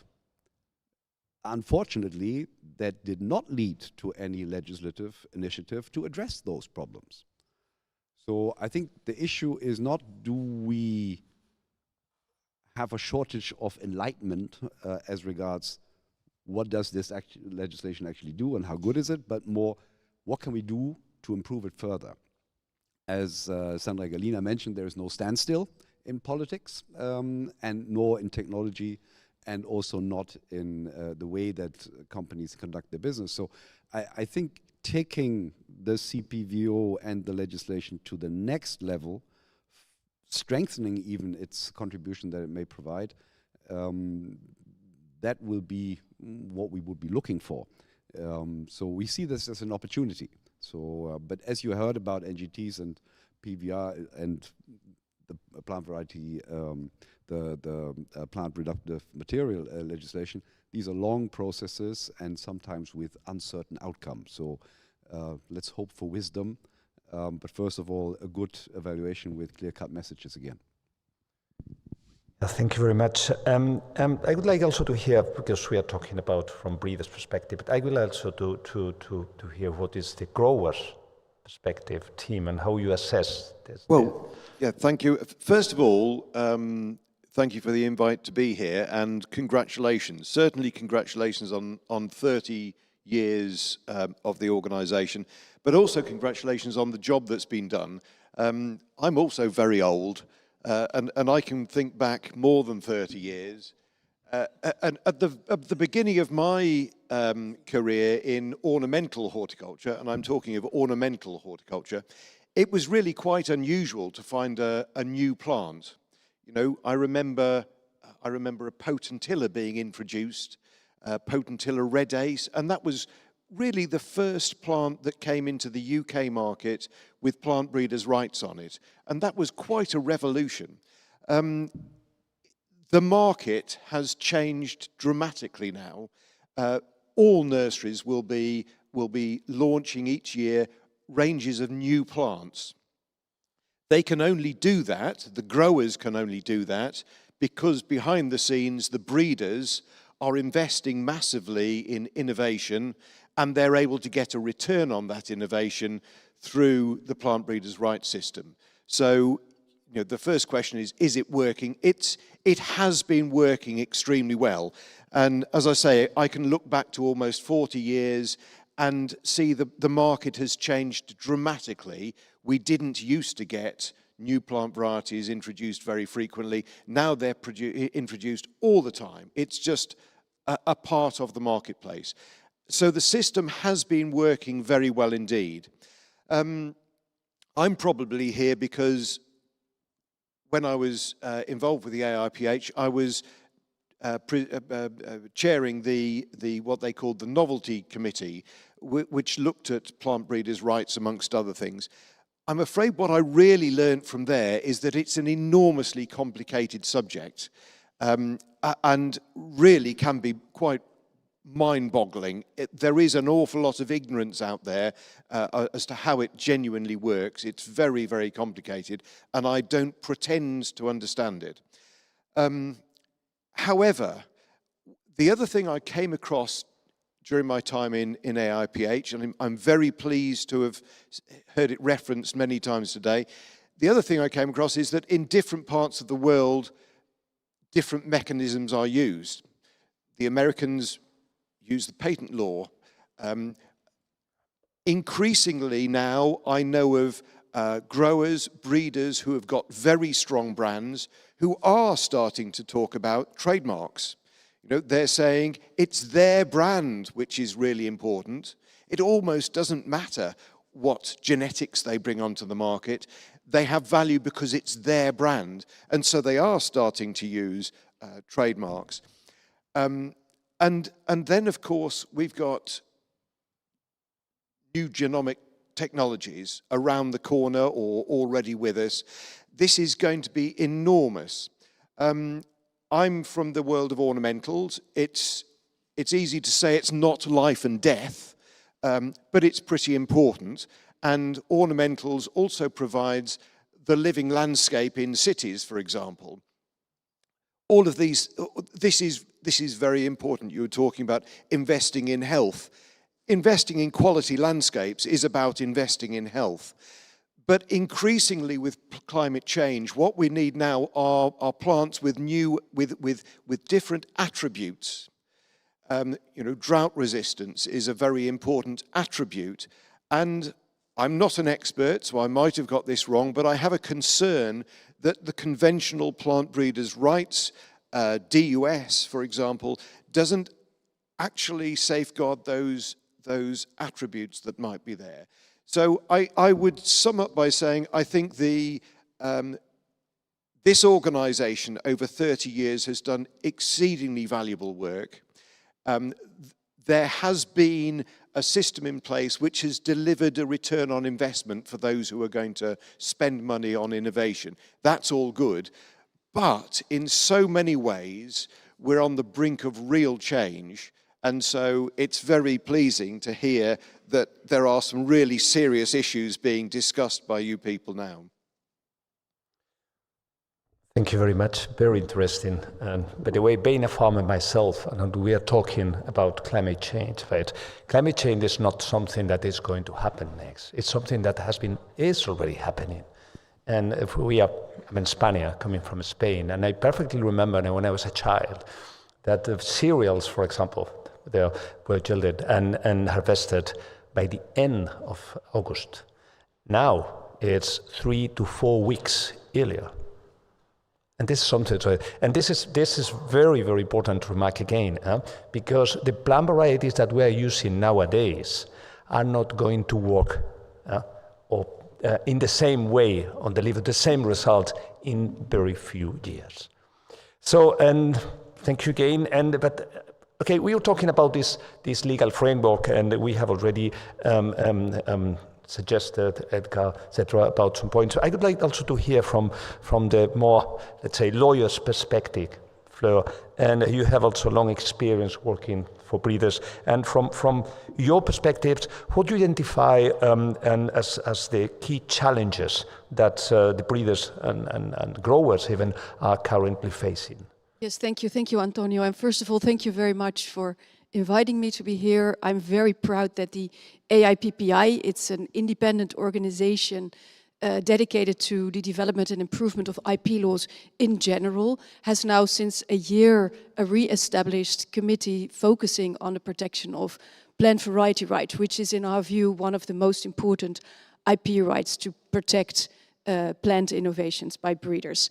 And the general view of the AIPPI is here to continue to attract investment in innovation. We need clear, robust, and predictable laws. If the laws are not clear, I can tell from my own practice, you don't get the cases, you don't get the clarification from the judges. If there's room for discussion, you attract cases. People want to, well, bring the cases to court. But then the courts need clear guidance, and also the parties need clear guidance on how to interpret and how to build the technical evidence in this very specialized area. There we can definitely win, and we can improve the system. So we need this effective IP protection to foster innovation, but it should also be a balanced system. You don't want monopolies, but here we believe that we should rely on the system and the exemptions and other corrective means within the system, instead of starting with a ban on certain forms of IP protection. And there maybe we should stop talking about IP, but we should start talking to each other and try to understand each other's perspective. Because also in my practice, I see wonderful plant innovations, which happen not to be in a breeder setting. They don't have germplasm, they don't bring to market a plant variety, but they have great innovation, and maybe not only in agriculture, but also in other sustainable solutions. So I think since about the 50s, the position of the AIPPI has always been that there should be protection for real plant inventions. And of course, there should be protection for plant variety rights, but not just new plant variety rights. We need to have also the incentive to develop the groundbreaking plant innovation. Sorry, I forgot the question. No. Was this an answer to the question? This was the introduction. Yes, sorry. and of course, but please feel I'm conscious free, of time. all No, the I think speakers, it's, to... This is not a question now that I am addressing to you, please. So yeah, coming back to your question, what is needed to provide effective protection? If I speak from the position of a breeder, of an innovative breeder, and let's say this innovative breeder is breeding a black rose, a really black rose, the first black rose ever, because I have not seen any black rose so far, very dark red, but not black. If somebody develops a black rose, what happens? And he protects it with PBR. What happens? What will happen? After 2 years, what has happened after 2 years? All his competitors have black roses. So from the perspective of this very innovative breeder, is the system effective? Ms. Galina said the breeder's exemption is a genius idea, and it is a good idea. But maybe we have to think about how to protect the really innovative people with groundbreaking innovations. And I remember that 15 years ago, I developed the concept of groundbreaking innovations. We discussed it in Singapore. It didn't get through. It's not in the UPOV system involved, but we have to think about it. And maybe, and as I heard from the member of parliament, that on NGTs, the parliament, and I saw it, of course, and I read it, they don't want patents on the NGT varieties, or they're not covered. The patents, of course, they protect innovations very strongly. We should not exclude the strongest protection system for this kind of plants. It's difficult. I think we need to find ways to protect innovation. Otherwise, everybody loses, not only the breeders, but the whole chains. And so that is one of the statements which I would like to make.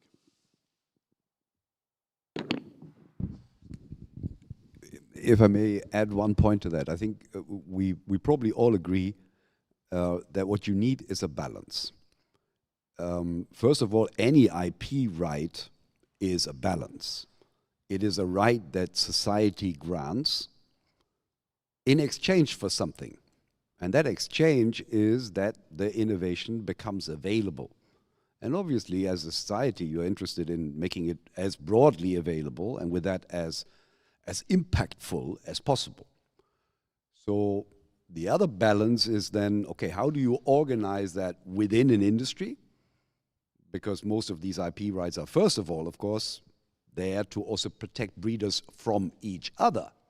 So let's not forget that. The system is also there to avoid that we just have copies, that we have illegal propagation and all these kind of things. And then you see already there's a couple of weaknesses in the current system.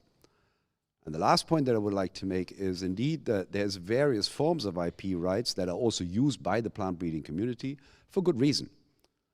And the fact that we are now seeing many new kids on the block in the plant breeding industry, new companies, startups, technology-focused, service-focused, but not necessarily owners of germplasm, of in the end, the ones that will market a plant variety. So we need to look at all of that and then find a way how can we take what has been so successful in the plant variety rights system, which is this protection and access. How can we translate that into the future where we will see new technologies becoming more prevalent? So the principle as such, I think, is very widely supported and agreed. But probably the tools that we need for that, including the legal framework that we need for that, may need adaptations. That's in the nature of progress. So I think we shouldn't be afraid of that. We should just look at what is there, and there are ideas like mandatory licensing, friend conditions, many other tools that we can think of, how we can recalibrate the system. We need an evolution. We definitely don't need a revolution. You wanted to add something? I fully agree. Okay, thank you. I have also a question for Tim, changing a little bit the scope, because as a British citizen, so you are no longer, unfortunately, part of the European Union. And what do you think about the key challenges that the UK plant variety protection system is suffering after Brexit? And how should cooperation between the European system, the CPVO in particular, and should be organized to benefit both British and European breeders? Okay, well, first of all, before anybody wants to do anything bad to me, I didn't vote for Brexit, so it's not my fault. It's okay, it's okay. We accept it. I thought it was a ridiculous idea. I found it difficult to believe that it happened, and I wish they'd changed back. But the good news is I can feel now in the UK, even the politicians are starting to feel comfortable about talking about getting closer to Europe again. It's only beginning, and you know, politicians, forgive me the politicians here, politicians have to take a while to change their position. All the politicians after Brexit adopted the position of saying, we've voted to get out of Europe and so we're going to get out of Europe. We are starting to talk about getting closer now.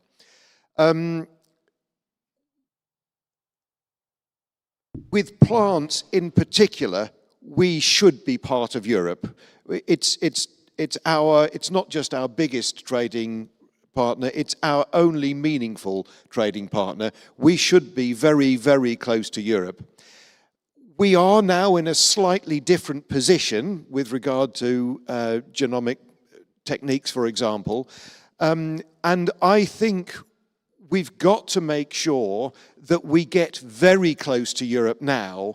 I was having discussions last night at your very fine dinner.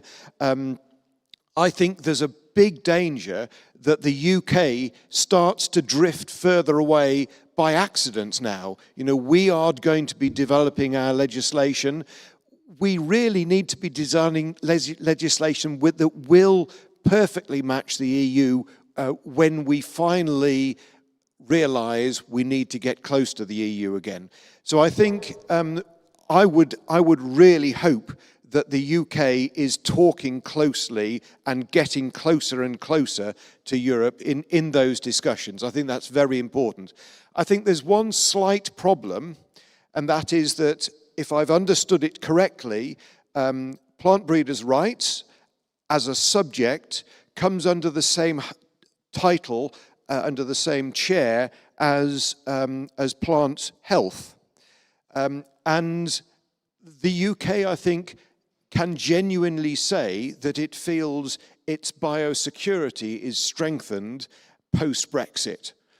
You know, I didn't vote for Brexit, but I think the people in plant health would say they have strengthened biosecurity as a result of Brexit.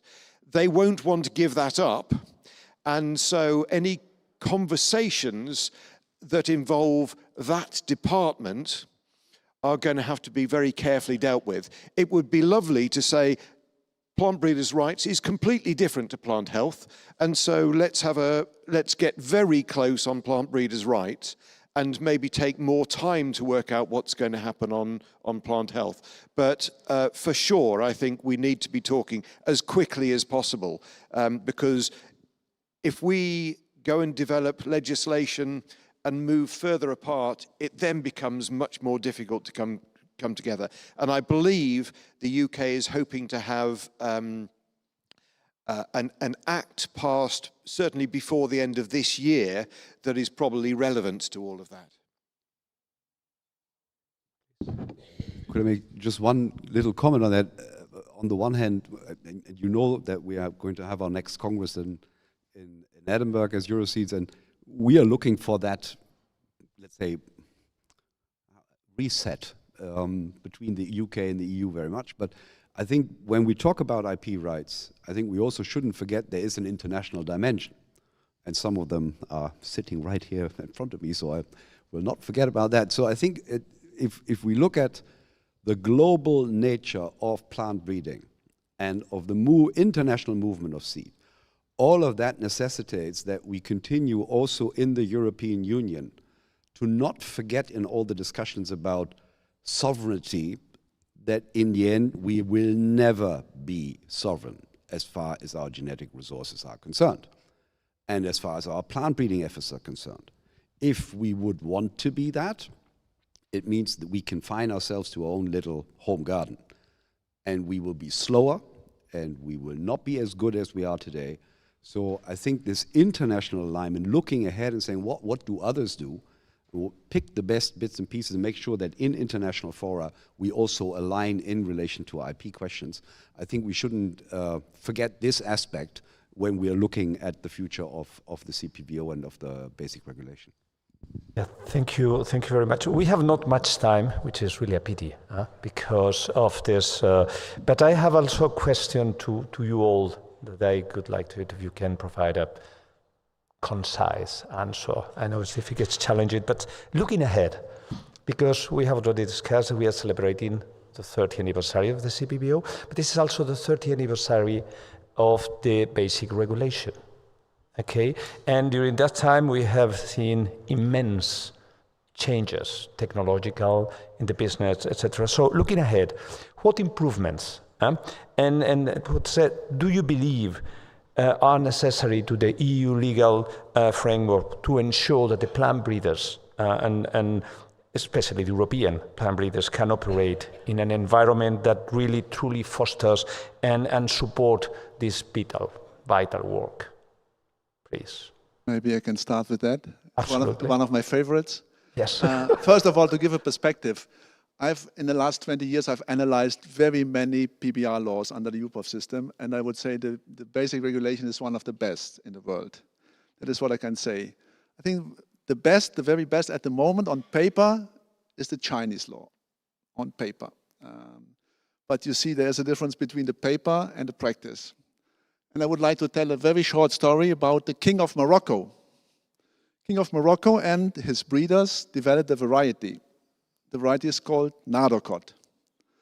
And when he applied for protection, he had to wait 12 years before he got the protection, because some people opposed to the protection. In the meantime, several 100,000 trees have been planted. And when the King of Morocco wanted to exercise his right on the harvest material of that, European Court of Justice said, you can't do it. This is one of the most dangerous things and the court decisions for the UPOV system. And it refers to the protection of harvest material and the provisional protection and all which is around. And for fruit breeders and for ornamental breeders, the harvest material or the fruits or the flowers, very important.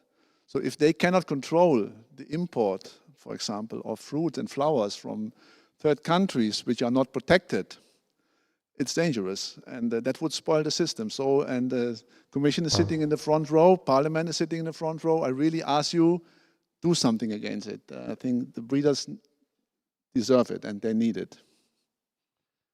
Yeah, provisional protection, as the topics that's already mentioned in the introduction for the evaluation process. Other suggestions? Maybe I'm not the legal expert, but maybe because I've heard some good stories about the Dutch approach, and I think I've heard it yesterday as well. And I think one of the crucial parts, is probably a sort of bridge to the next discussion, but I also must say is that we have in the Netherlands, what I've seen, quite a intensive cooperation between government and also research institutions, and the public and private cooperation and also willingness. That's also part of trust, willingness to invest together in, let's say, looking in ways to enhance, let's say, the products and the varieties. I must say that's also one of the things I really enjoy working today in the Netherlands and seeing how what that has, yeah, let's say what it has given us, also not only the Dutch but I think the world, on how to progress this. And I think that also legal structures are important there as well. And improvements, we from Plantum also see there are opportunities to improve. Also in the new legislation, issues like farm safe seed, all that, I think those issues need to be addressed.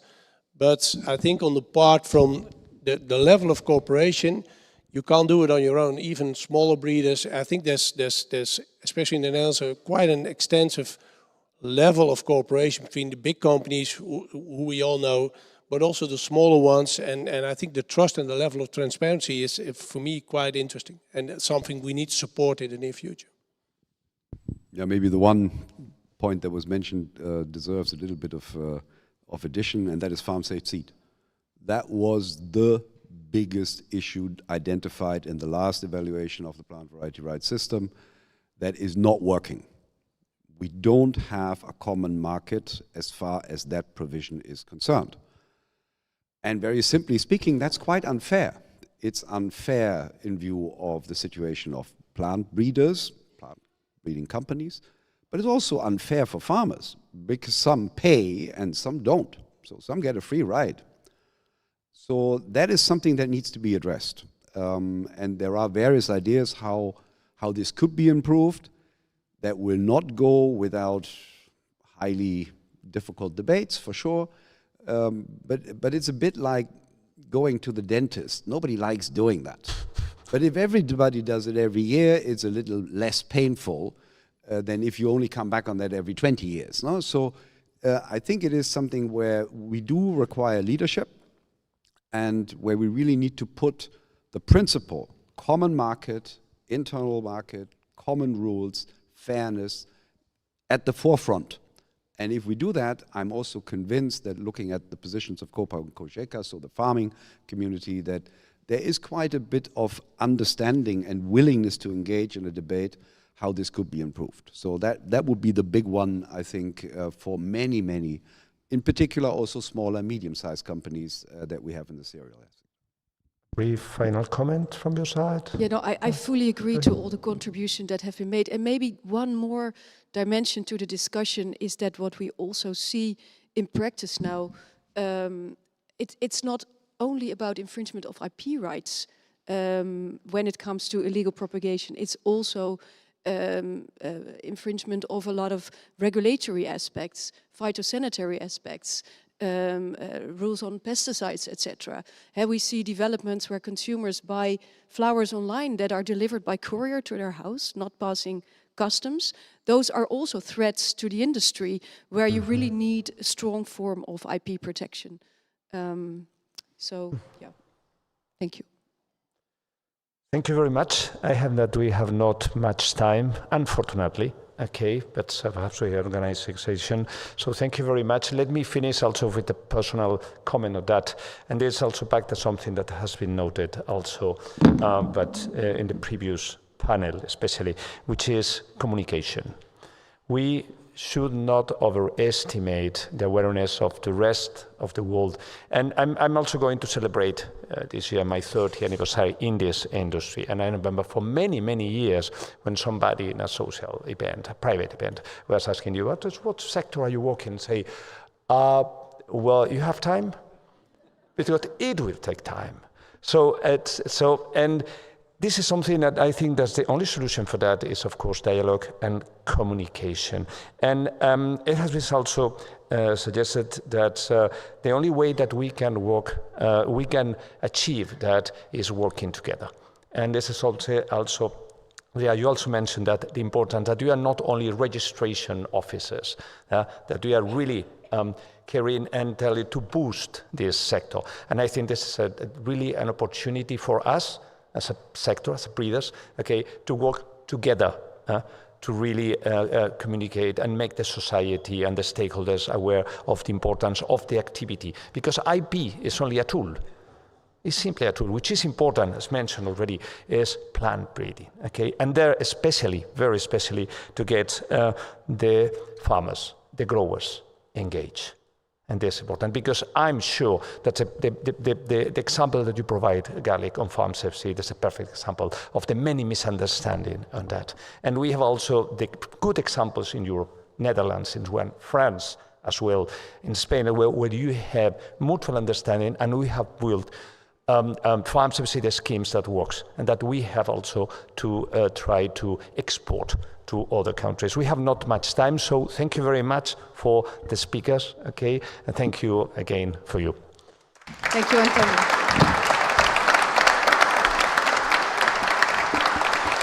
Thank you very much. Thank you very much, Antonio, for managing this debate. I really want to intervene and say things because I'm very passionate about this, but I'm today the master of ceremony, so I'll have to keep the schedule tight. Yeah, no. Well, I will not. No, I think what has when I hear this being repeated. When I started as a president, the former evaluation was just done, and I was so enthusiastic. Now we are going to change. We started a legal working group. We are going to do this and that, and then it just. And there were reasons for that. I know there were political reasons, but I'm happy that this is at least taking speed again, and I'm very much more positive that from the 20 years to the 30 years, the next 2-3 years, now things will happen. So, well, I will not speak more about this. I am the master of the ceremony, so I want to thank you, Antonio, for this. Thank you to the speakers. A big applaud for all the speakers and Antonio. You also managed to get some time, so we are almost on time, and thank you very much for that. We will have a coffee break, and that is sometimes, I would not say even more interesting, but at least as interesting. You can circulate and discuss with each other on all these matters. Please come back at 11:45. We will ensure that we will make you, we will call you at that time. So thank you very much. Please enjoy the coffee, and we'll see you in half an hour.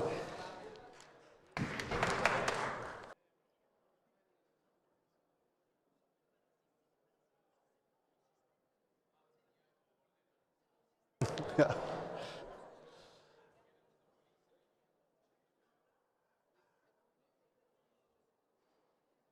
If you don't come back immediately, we will take away some chairs, and the last ones will not have a chair.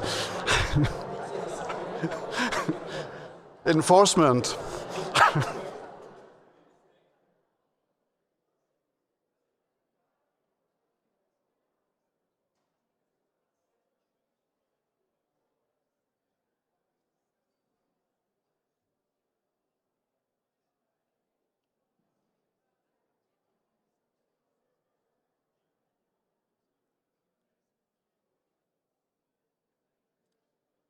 Okay, so let's start, and we'll see if someone is interesting to join.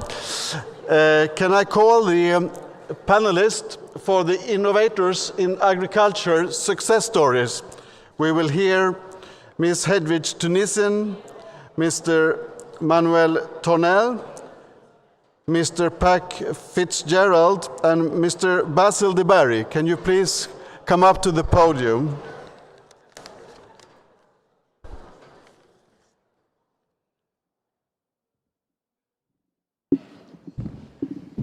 Hi.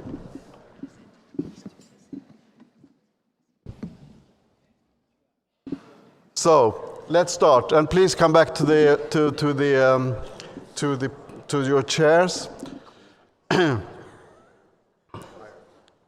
We have heard this morning from policymakers. We have heard how policies could be drafted. We have also heard from associations their views on how policies should be put into place, what is important for them, what is important from their members, how should we do this. But now we are coming to the real deal, the people who have to manage to cope with these decisions that are made by the policymakers. And how is that working in practice? Well, we heard some complaints during the morning. Now we will hear some success stories. And I'm very happy that you all have volunteered to participate today to give some presentations on such success stories. And first out to start is Ms. Hedvig Teunissen from Crop XR in the Netherlands, Managing Director. It's a Dutch private public partnership. But also Hedvig have worked with Nactuinba for 18 years. It almost coincided at the time when I was working. And she was always driving in using new techniques in DUS testing, DNA techniques, BMT techniques. She was really one of the drivers well known in the EU and worldwide. So we are very happy to hear about the new project and the new work that you're doing. So please. And I think you can use this.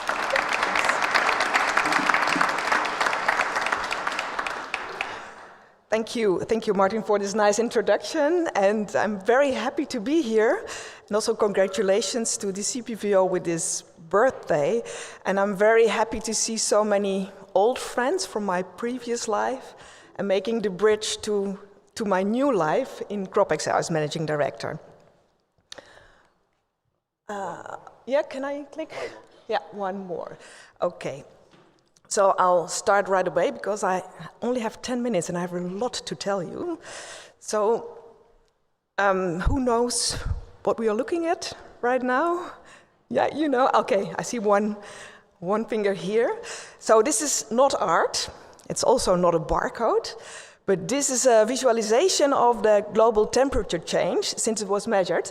And the blue indicates for the lower temperatures and the red for the higher temperatures. And I think, well, the trend is very clear. The temperature on our globe is increasing with enormous speed. And, well, this is an indication that climate is changing. And climate change, well, we already heard this morning, has an enormous effect on food production and food security. So food security is not so normal anymore, so we cannot take it for granted. And yeah, how are we going to feed all the people on our globe, and also with the increasing population in mind?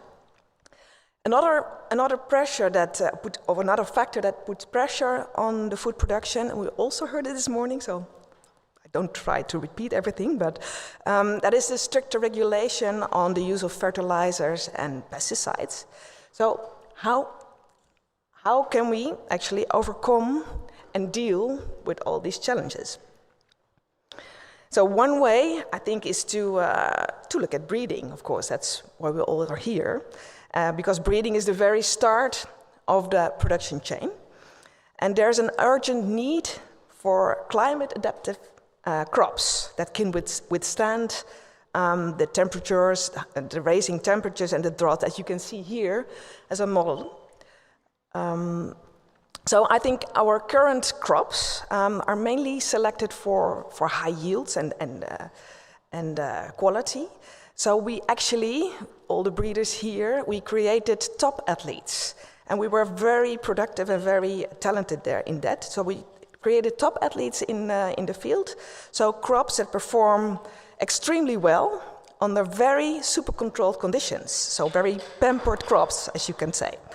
But this situation is no longer valid in this changing world. So we have an urgent need for more climate adaptive, or as we also call it, resilient crops.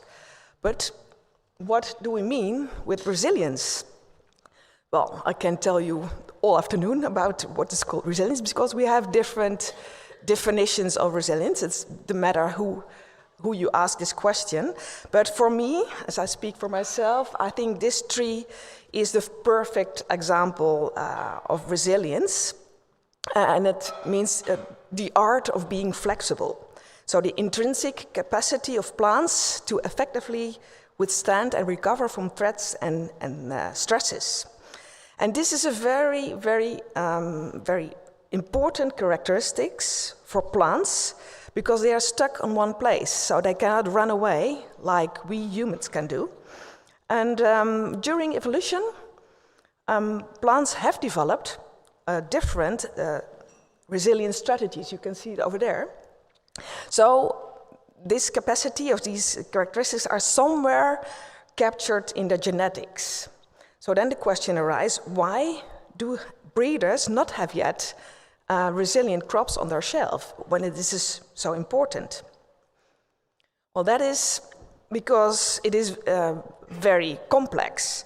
And it is not that resilient crops or resilient varieties don't exist right now. They do actually exist, but often they appear by chance. As you can see here, this is a trial field in Indonesia where different varieties are tested, and due to the extreme weather conditions, you see that many of the varieties look very bad, but there are some plants that actually look quite well, so they have the capacity, they are more resilient than the others. So they exist, but we cannot now develop resilient crops on a targeted way. And that is actually what we would like to develop. So predict for resilient traits. But this is very, very complex. So what is needed to do so is, first of all, understand resilience, to do fundamental research to understand resilience and which key factors play a vital role there. And therefore, you need to combine different disciplines.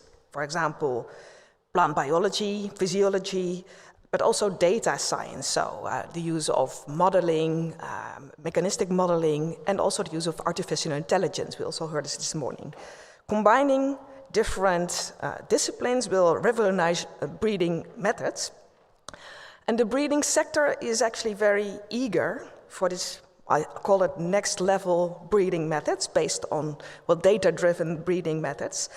But individual companies lack the resources to drive this transition alone.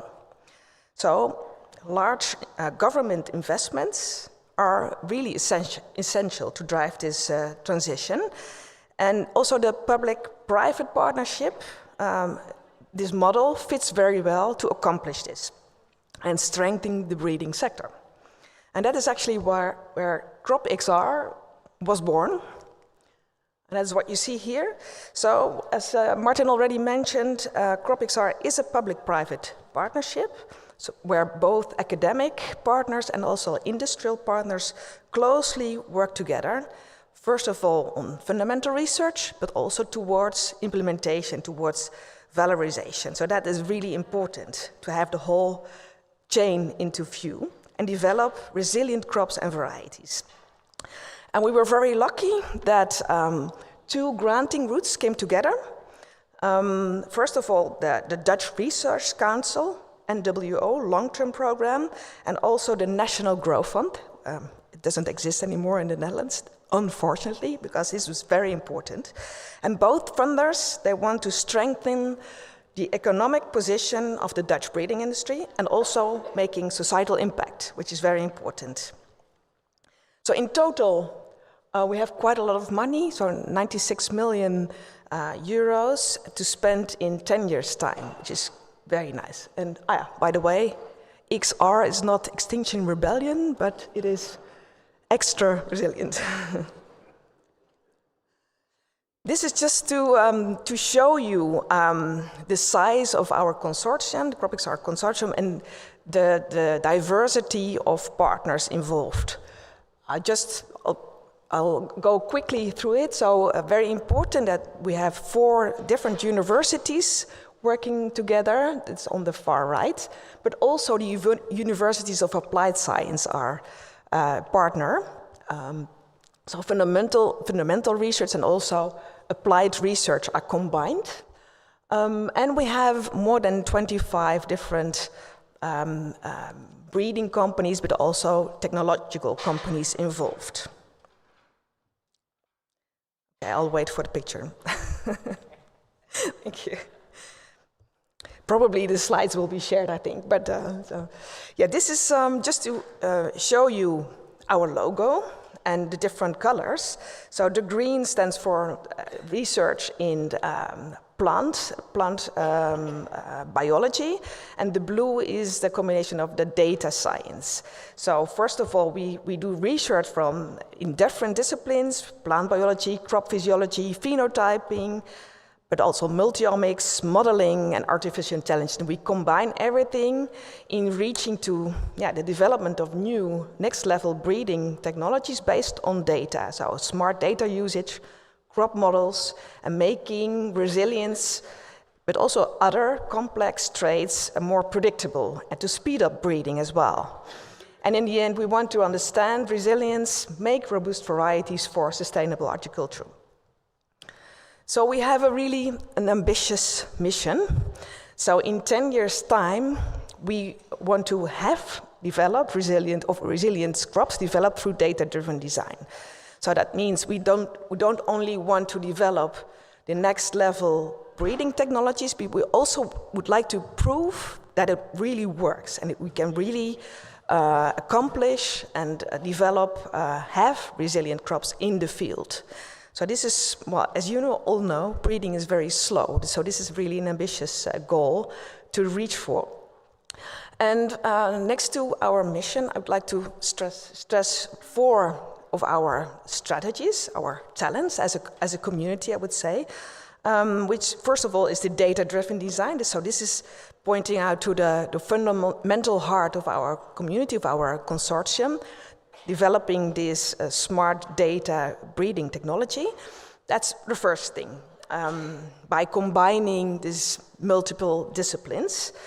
And the second one is the resilience hub, we call it. This refers to the data infrastructure, because during our fundamental research, we generate a lot of data of different levels. So how do we come from data to understanding, to knowledge to understanding? And that is what we do in our resilience hub. So this is a data infrastructure where we capture all the data, the raw data, but also models, software, knowledge, expertise, and so on. So it's more like a knowledge center around the theme of crop resilience, I would say, based on our own data, but also combining the data with is all around, or making new collaborations with other partners in the future.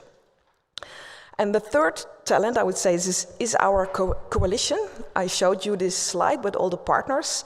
I think one of our strengths is that we have this diversity of different partners within our consortium. So both the academic, the really talented scientists that do very good science, but also the industrial partners, which are very much proactively involved and giving the science more focus towards application. That's very important. And the last thing is accelerators. So we're constantly looking for how can we speed up, what can we do extra to reach our goals in time. Okay, this slide is just to show you how CropXR is organized. So in the dark blue is our sort of virtual institute right now. There you see the support, knowledge, and we have the data XR, we call it. This is referred to this data infrastructure. And we also have, that's I think nice to point out, an EduXR, which is our education program. Because, well, if you change the job description of what is a breeder, if you are going to breed in the future based on data, then you also have to educate the breeders of the future. So that's very important to educate these young people in this new profession. And then in green, you see actually the smart breeding or cultivation developmental pipeline. It starts with fundamental research towards valorization and to have new varieties and to make societal impact in the end. So what are we actually then going to do concretely in our program? And that is, we study, first of all, 6 different stresses. So we focus on high temperatures, flooding, diseases and pests, salination and drought. And in the first phase of our fundamental research, we focus on this model plant. This is called Arabidopsis. And well, you cannot eat it. Well, you can try, but I don't think it's very tasty. But this is a model plant because there's a lot of data already around. So this is a very well-studied model, and that also gives us the opportunity to speed up the knowledge on resilience.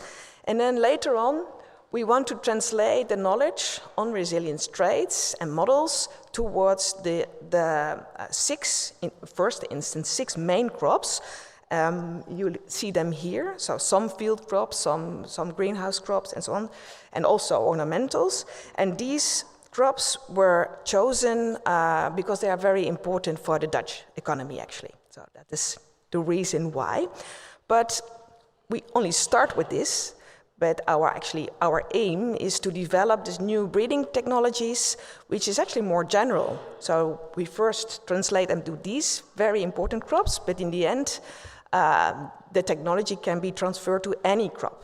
So hopefully we can also make more impact by transferring it to more field crops, what you can eat, or crops that are very important in Africa, smaller crops, or cacao or coffee, for example. Yeah? Which are the crops that are very vulnerable for climate change. We all know them. So, then one of my last slides, and then I'll come back to this coalition, because this is my personal responsibility. I feel that the CropXR will be a success. We only started 2 years ago, so it feels like a startup, but I already feel that we are a sort of next level public-private partnership already. And why is that? So what are the success factors of CropXR so far? So the ingredients for making CropXR and the whole ecosystem successful.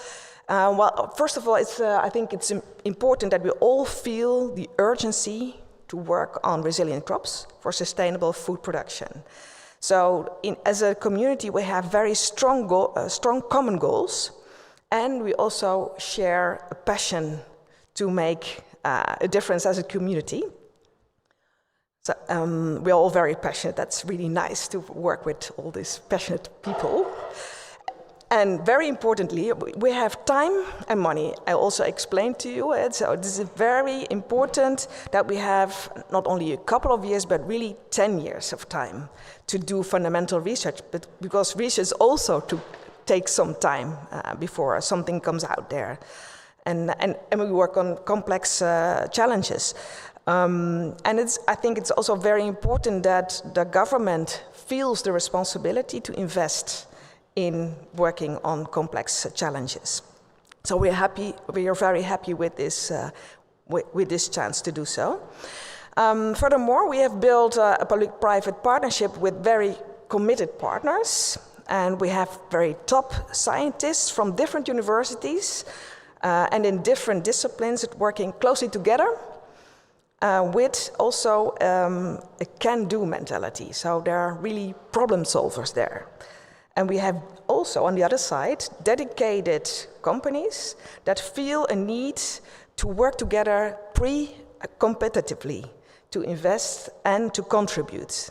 And they also have a proactive manner, and also they are very eager to have these new breeding tools to actually produce the resilient varieties of the future. But most importantly, and that is probably, you recognize it if you work also more in collaborations, is trust. You really need to trust each other. I think also Michiel pointed this out just now before our break. So being part of a consortium as big as CropXR is that you give some and you take some. And I'm really confident that every partner in CropXR feels that this is, together with the public and private finances, is a unique chance for the breeding sector in the Netherlands, but also in Europe, to make societal impact. And then, I mean, worldwide, making societal impact. So we want to make a success out of this. So I'll come back in 10 years, maybe, for your next year to tell about it. This is, I think it's very good to realize where we are in the food value chain. So what I have told you is at the very, very beginning, so the fundamental research to really understand what we need to change maybe in breeding. So we are even before breeding, and the CPVO is of course also in this value chain, but there are so many more parts in this value chain. And as we hear as an audience, we also are all consumers. So that is where we also have some influence to change. So we can eat less food, for example, or waste less food. So that is a responsibility as individuals that where we can contribute to a more sustainable agriculture, I think. So this is my last slide to see also, to make a connection between CropXR, which is really at the fundament of the whole production chain, towards the CPVO. I think the missing link between us is the breeders, because CropXR is there in a pre-competitive way. We are not going to make varieties.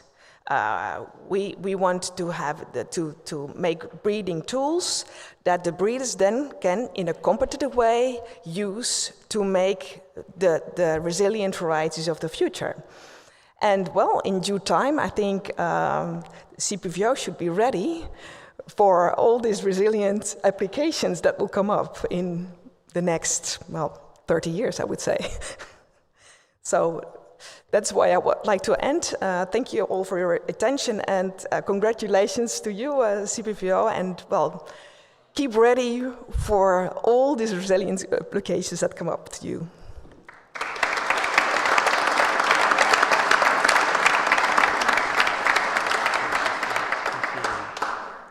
Thank you very much, Hedvig. I think we'll see if we'll have some questions in the end. Breeding takes time and it costs a lot of money. And we always say, well, you could create a public and private partnership. That's how to solve it. But here we see an example. How to design such a public partnership is not done like that. It's a very good way. You have shown us in a very pedagogic way, as a CEO now, of this firm, on how this can be done in practice. And you, in a kind of smart way, you invited yourself for the 40th anniversary to give the results of this project. So thank you very much. We'll go to the next speaker, Mr. Manuel Tornel. He is the director of IMIDA ITUM in Spain, agronomist engineer with a PhD in agronomic research. He's a real breeder, and he's going to talk about many things, but one thing is how to get seedless table grapes. I think that is what we as consumers are always trying to find, so we look very much forward to you to tell us that secret. Thank you. Thank you, Martin, for your introduction. Congratulations to CPVO. Many thanks to Nuria and Francesco to invite us for this. Okay, it's here. Okay, this Spanish table grape breeding. I work for 25 years, around half of my life, in table grapes. In IMIDA is an institute of research, public institute in Murcia, in the southeast of Spain. It's 6 departments, but in breeding, we look at the other teams, like stone fruit, citrus, horticulture, and table grapes. We start in breeding table grapes in 1990. But before that continues is a photo of OIB, global table grape production is the double in this century, 21st century.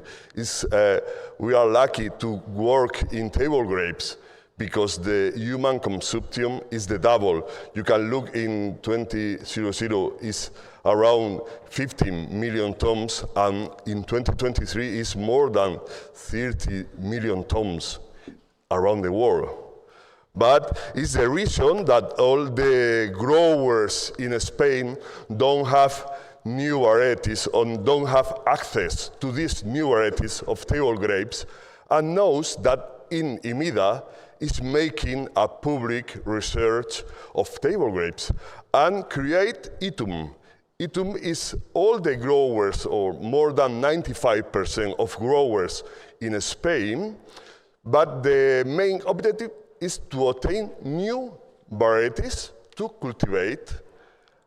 And this is the story of our breeding program. We start making crossing with local varieties. These local varieties like Aledo, Napoleon, Dominga, or Anes is cultivated in our hot wave during the summer, and is acclimated in this southeast of Spain that is a semi-arid Mediterranean weather, and make every year around 1,500 to 2,000 seedlings using these local varieties crossed with seedless, but is during these last 22 years now the most important advance. We make every year more than 12 to 15,000 seedlings. Now is last week start making the new cross of 20-25 years. We developed or tested more than 350,000 seedlings. We have 20 new varieties now and 7 advanced selection. In this case, I like to compare if for these 20 years we have developed 20 varieties. If it's unique, a public research, we need more than 2 centuries, 200 years to develop this. It's the most important of relation between public and private institutes. You can look the diagram of our breeding program. Is a classic hybridization. We may cross, but if I use any parents with seeds, more than 95% make a nursery, but more than 95 or 99% have seeds. We are looking for seedless varieties. It's necessary that the female and male parents are seedless to develop new seedless varieties, but it's necessary in this case the in vitro culture of soft seeds. Embryo rescue is so expensive. It's the reason that it's necessary this collaboration for the and later we have the sector involved in the project. We show in this second selection, I make a semi-commercial in little test plot in the evaluation area, but show 3-4 times a year to the partners of ITUM and make test plot in his own farm to continue to develop the varieties. We use, of course, different biotechnological techniques. In vitro culture is necessary. We use the molecular markers to pre-selection for mainly for disease tolerance, resistant to powdery and downy mildew in grapes. The main characteristics are high productivity and low farming labor. Don't forget that the owners of the breeding program are growers. And very crunchy texture. This is focused on the consumer in the market, like the crunchy texture, good flavor, but crunchy texture is the main line. We have 20 varieties, 10 in white, 10 with color pink, red, violet, black. And for 2 years ago, we continued putting the new names, the trademarks for the 6 varieties. Now in CPVO, the varieties is Itun 1, Itun 2, Itun 2, Itun 20, okay? But the 6 most cultivated varieties around the world is these new names. For example, Black Joy is Itun 12, the black. Itun 12, Black Joy. Itun 15, Rose Caramel. It's a caramel, rose. The main character is or crunchy, crispy dream. Okay, the evolution of a crop area is a young breeding program. In Spain, every year, the owners planting more than 100 hectares. This now, in 2025, we have more than 1,400 hectares. Is around 25% of area is planted with our varieties. Is fantastic in this result. But it's not only in Spain. Now it's in 5 continents, 11 countries, but you can look that only in the Southern Hemisphere. Not, for example, in Italy, Greek, Egypt, because it's the owners of Itun decide not sell the varieties in these countries to preserve the European and UK supermarket for this. And for example, if you can cultivate in Brazil or Peru or India, but 1st July, is forbidden to sell Itun varieties in Europe. Is the reason that it's not more countries. But you can look that we have in Australia, in South Africa, or in Australia is the other most important for Australian consumer and for Asian consumer, like a lot of these varieties. We have in Peru 15 companies, in Chile, in Brazil, or in Australia, 15 companies is growing. The last 3 years is increasing more hectare than in Spain, the owner, okay? And next year, I invite you, that is the first time that 11 International Table Grape Symposium that every 3 years is organizing with APOEXPA and IMIDA, and show a video. They used to say that Spain was a land of artists. Cervantes with his tales, Gaudí with his shapes, and Paco with his chords. They thought they had seen it all, that all we had left was the heritage of a bygone era, that they are missing out on one of our finest arts, an art that grows under the Murphian sun, and that we continue to master with more passion than ever. The art of table grapes. And maybe they didn't know that we are the largest producers of seedless grapes in Europe, or that, through innovation, we are world leaders in the future of table grapes, or that we are known as the orchard of Europe. But now, they will join us to discover all of this and more at the 11th International Table Grape Symposium. Experience firsthand the art of producing grapes. Okay, it's the last week of September next year, the week before than Fruit Attraction Madrid. Okay? Okay, continue with my presentation. We start in 20, wow. Okay, we start a new line, new focus to develop new varieties with disease tolerant to powdery and downy mildew is the main problem from beeties.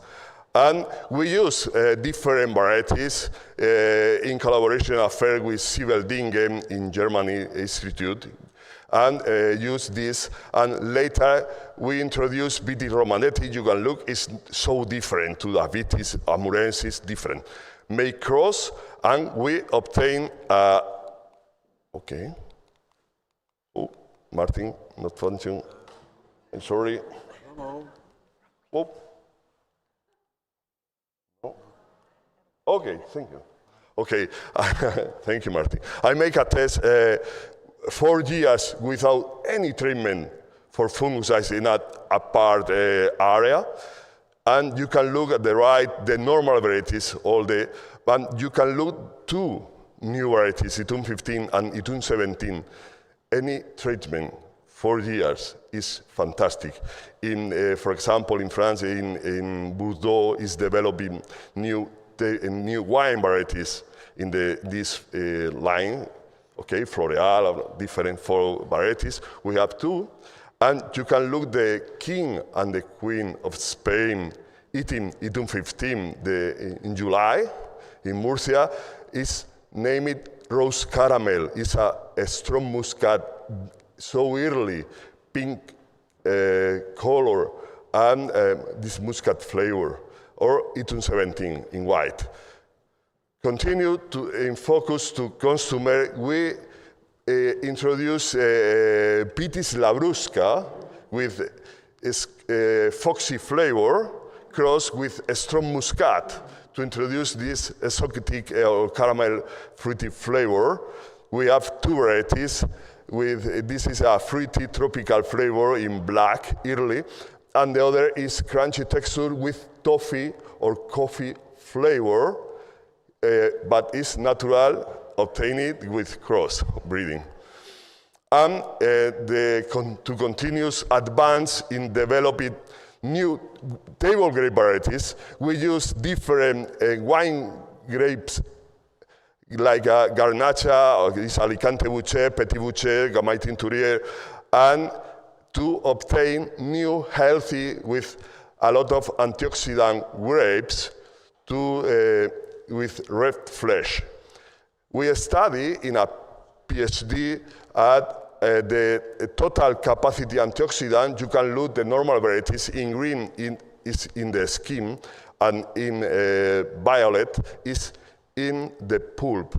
The total capacity antioxidant or total phenolic compounds is between 6 to 10 times more, and in this case, we have a final red flesh variety. In the publicity, we can write that if you eat, for example, 150 or 125 grams a day, it's like if you eat 1 kilo. 1 kilo is difficult, but 100 or 200 grams a day of grapes is fantastic. Okay? Okay, and the last new research is using a variety, local variety of Castilla-La Mancha, so close to Murcia, is named Rayada Melonera, with this striped skin to make funny grapes with flavors, with a lot of things. Okay, of course we have an organic farm. In CPVO we have this a new 20 varieties. Okay, it's a lot of collaborating companies that is incorporate his product to help our breeding program. And at the end of the day, or summary, we have 20 new varieties, more than 2,000 hectares worldwide, but increasing every year. And finally, we have more than 100 PVR to protect these 20 varieties in the different countries that is cultivating. Thank you. Enjoy the next, remember to come to Murcia to eat the grapes and enjoy the International Table Grape Symposium. Thank you very much.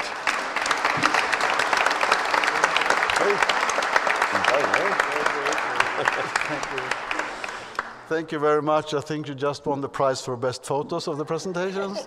We will all line up afterwards to purchase these nice fruits from you. But it's also an example we talked about in the morning about bringing the inventions not only in Europe but elsewhere in the world. So thanks for that. We'll go now to the next presentation, which will be by Mr. Pat Fitzgerald from Botanics. You are the CEO of the Botanics Group, and I was impressed by your mission, which you will tell us about, discovering new ways to feed the planet. Looking forward to hear about all of that. Thank you, Martin.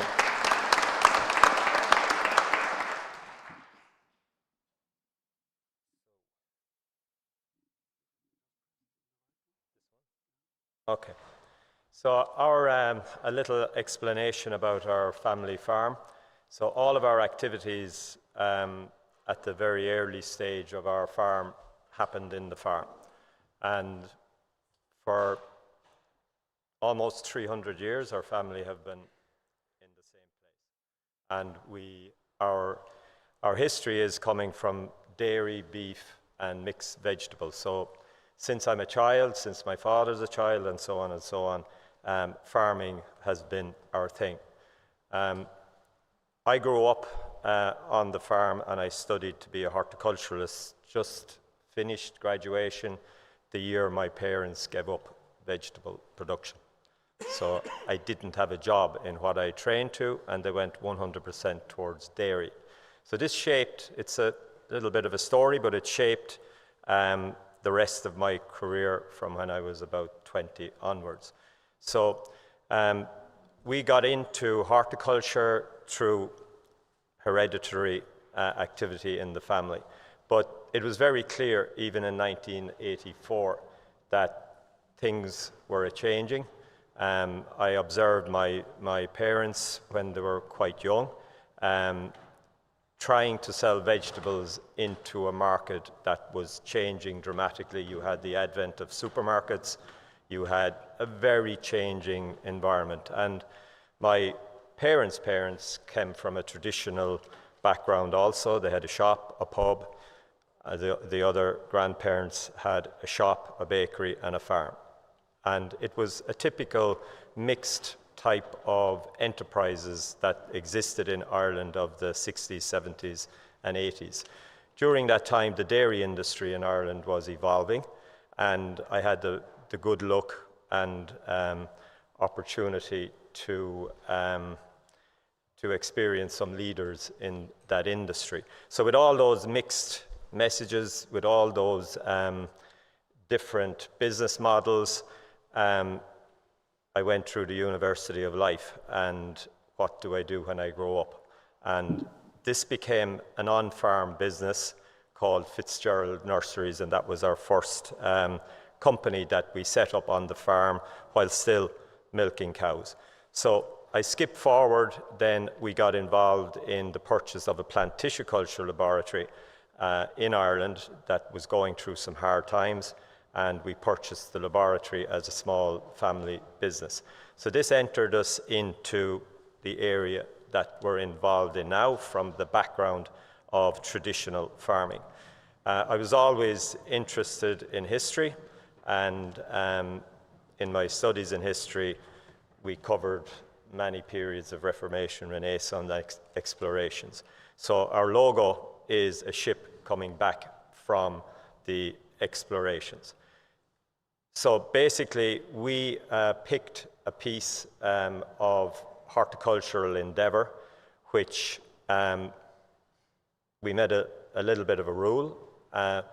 If somebody else is doing it, we may not be better than them. Let's see, is there something we can do that carves out a unique niche for ourselves? And it doesn't need to be new varieties. It can be new crops, and that's a direction we went. So we formed a family company called Biotanics, and we went out with a mission. And in fairness to our effort, it wasn't haphazard. It was reasonably thought out. When you get into the panic of the action, that's where things fall apart. But our plan was reasonable enough. So basically, Biotanics was born, and everything we do funnels down from Biotanics. So basically, in recognition of things that have been spoken about in the conference so far, I don't think I need to repeat all this stuff. This original document was drafted in 2018, and our company was launched by the then Commissioner for Agriculture, Mr. Philip Hogan, who comes from our county, and we had a launch, and that's really the most exciting thing that happened since, because everything else is tough work. The CPVO, happy birthday, by the way, we've been involved in plant breeders' rights from the beginning of the adaptation of UPOV by the Irish government, which I think was 1999. So we would have had an oversight of what was going on, because I was then chairman of the National Nursery Association. So using plant breeders' rights, using breeding, and using a skill set that we are constantly forming in the supply chain, we're trying to add value to all that fantastic work that breeders do, but we're focused on a niche area, and our first crop of choice was potato. But everybody's doing potato, so we had to go away. A phone call came one day from an official in the Department of Agriculture saying, "Pat, do you know, can we grow sweet potato in Ireland?" And that was 2005. And I said, "I don't know, but I'll investigate." And then sweet potato became our crop of choice, not for an Irish scene, but for a European scene.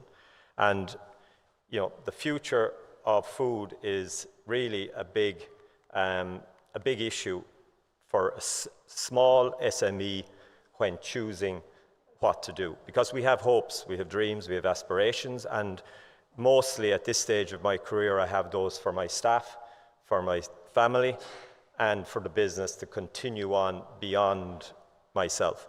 And these challenges form a business. So we cannot breed our way into sweet potato through potato. Sweet potato was a unique crop. Nobody at the time we started sweet potato believed it would be a crop for Europe. But through the breeding of Louisiana State University, then 10 years later, through the forming of a company in Portugal, which is a natural home for sweet potato, we have brought sweet potato to all over Europe. And it's not the fresh market we are focused on. We are focused on the fresh market clients that we have, but we don't engage. But the rest of our business is involved in a dairy technology center, where my son is in charge of the R&D, in how do we use these fantastic genetics. Sweet potato is a hexaploid, so it's got a huge range, but tens of thousands of seedlings have to be tested, just like the grapes. Every year, our breeding partner, Louisiana State University, go through tens of thousands of seedlings, and we participate in this journey, but with a purpose. So we challenge the breeders. We challenge them, we want this color, we want this level of carbohydrate. We have a variety, for instance, 50% lower glycemic index than the rest, so we're focused on the nutritional delivery that we give to the consumer, and through the great work of the legislation and the regulatory work that I think I heard over 50 people in the CPVO office are doing, we get to protect this investment, and it's a big investment. We are an SME, and we spend more than 25% of our revenues on R&D. And to date in our business, all of the funding that we have brought to this business has been generated by the IP. So it all goes back in. It's almost like a casino at home every day. You're rolling the dice every time, but we use it with the IP money and we earn from the production. So I think everyone will agree that statement is correct and gets more and more critical as time goes on. Tariffs, climate change, local production, MRL levels, all of these factors are food security, all of these factors are covered in these slides, and of course the consumer. So my belief in plant breeders' rights is that it is on behalf of the consumer, and we are delivering a service, and the breeder is delivering constantly evolving varieties that feed this consumer need, adapting to the climate and the nutrition. So some of us these days are nutritionally challenged because in some ways breeding has been focused on the sweetest, the one that stores the most, the variety that looks well on the shelf and people eat with their eyes. So maybe for a period of time I might argue that some of the breeding traits that we've been trying to work towards may not have been the best traits for metabolic health, may have been not the best to have the sweetest of the sweet, even though it's nice while you eat it. Sometimes it comes back to bite you. So we're focused on the diet in our R&D in our centre in Moore Park in Cork, where my son is working under an EU Horizon 2020 project called Valpropath. And Valpropath is exploring more crops than just sweet potato. In our portfolio, we have peanut, we have chickpea, and we have a few other field crops which are at a very early stage compared to where sweet potato is. But our company in Portugal, Nativaland, it's a joint venture between a Portuguese family and our family. And we founded that company out of our own funds, and it is really and seriously going from success to success on a crop that was not agronomically taken advantage of in Europe up until the last 10 years.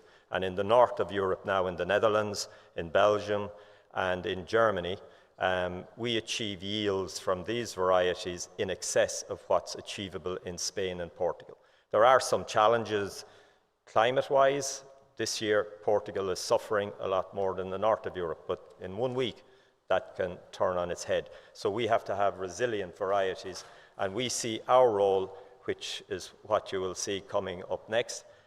We see our role as taking the baton from the breeder. We do have our own breeding program, but it's in wasabi, and we pick a few other brassicas. Ireland is a good climate for brassicas. So we try and fight to our strengths, because if we try and go head to head with some of the big names that you saw in a previous slide, there's one outcome certain: we will lose, and we will possibly waste a lot of our time. So we collaborate with people in those areas around the world. In Hawaii, we have a taro program. Louisiana, we have the Louisiana State University sweet potato genetics, and every day of every year there is somebody working hard to get the variety profiling that we require for the future. And so on over as far as Japan. We work with a family similar to our own. They are wasabi growers for the last 250, 300 years, and they share their seed germplasm with us, and we're testing it in Europe for climate resilience. And believe it or not, we've made huge advancements in climate adaptability in wasabi, and our focus, you will see later, is on nutraceuticals, functionality, and a little bit on the fresh market. So it's a lofty statement in new ways to feed the planet. They're not new, is the reality, but they're new for some regions that we are developing our crops in. So peanut and sweet potato, taro, there's genetics out there, we believe adaptable to the European climate.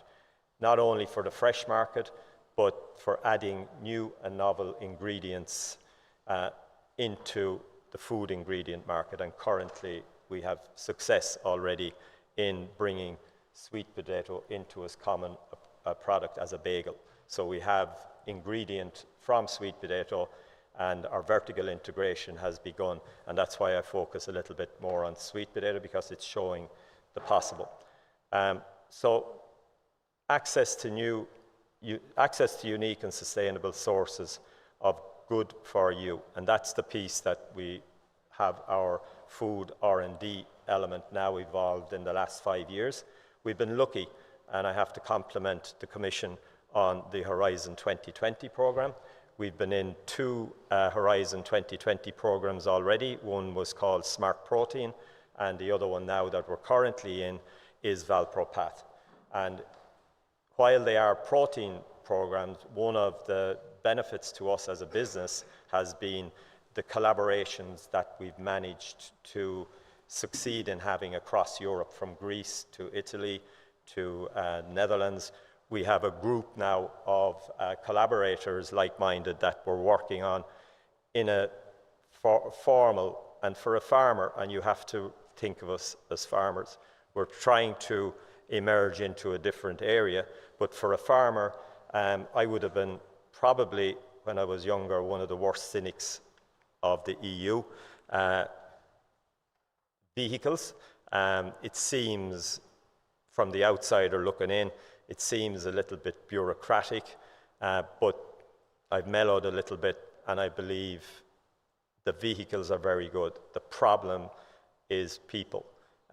People who try to make shortcuts around the stuff, the people who do actually get a little bit above their station and forget who this is really for. We still have challenges with that. And I agreed a lot with the earlier panel.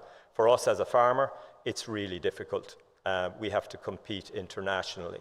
So an example at the moment is we've managed to go through the last 20 years in sweet potato, 8 years in formalizing it into a company, a standalone company in Portugal, just in time for global situations to happen, and we have a huge amount of imports now coming from third countries outside of the EU. And how do we implement our rights? How do we enforce our rights? And we have to try now and use up a huge amount of energy to actually make sure. We reckon we're losing half the intellectual property rights money that we should have, because Egyptian sweet potato now comes into the market, and even sweet potato from China, I've heard, coming into the market. So I think if I had any advice, which I don't claim to have have the right to give, but as a farmer and as a grower and as somebody who works with hundreds of farmers, I would say European Union needs to improve the enforcement tools on behalf of the breeder and on behalf of the supply chain people. Because today, container loads of certain, there was a famous case recently on grapes that was, quite a landmark case. In sweet potato, it's a new crop, nobody takes it seriously. It's not even registered in Europe as a food crop, it's actually an ornamental plant registration. So if I had any advice to give, which again, I say I don't have the qualifications to give, but I have the opportunity to do it, I think there needs to be an examination of how fast Europe adapts to crops that have been here for 500 years. Sweet potato is documented in Shakespeare. It's the first potato to reach Europe. It was here before the Solanaceae type potato, and it was even recorded as grown in Europe back in the 1500s. So that's my political point for today. So our business is, we're prone to losing our shirt, to be blunt about it, based on regulatory. So that's why I respect them, and that's why at every opportunity I have, I try and point out more can be done.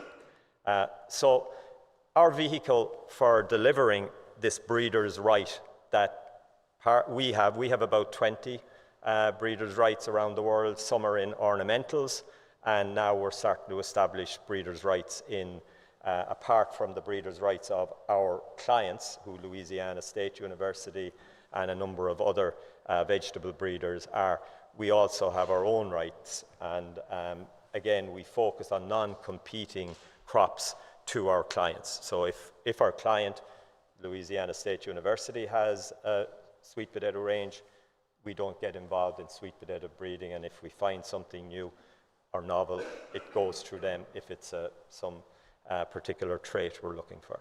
So these three companies are family-based companies in their true sense of the word. One is involved in brassica, the other is involved in sweet potato, and the other one, Fitzgerald Nurseries. We cultivate the plant material that either originates for the germplasm to propagate our crops as mother stock. It goes on to our partner or fully owned group company to build the actual commercial entity, and the nursery company steps back. It doesn't get involved in any of that. It's a specialist plant tissue culture and propagation company.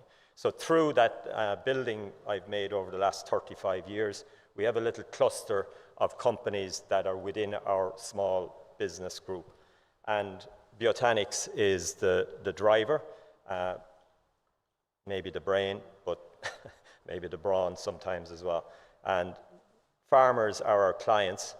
We partner with some food companies, and some of them are multinational. I'm not allowed to say who our clients are, but they are multinational. And then we work with plant breeders, and this is the cluster. So this is how we sat down in 2018, and we said, who are we going to work with in the future? And these are the organizations, individuals, sometimes companies, sometimes individuals, and this is what brings the protectable IP to the market and the new crop to the market. So we have plant scientists, we have food scientists, and we have agronomists. And of course, I include in the plant scientist category, you don't see the name breeder there. They're included as plant scientists in our psyche.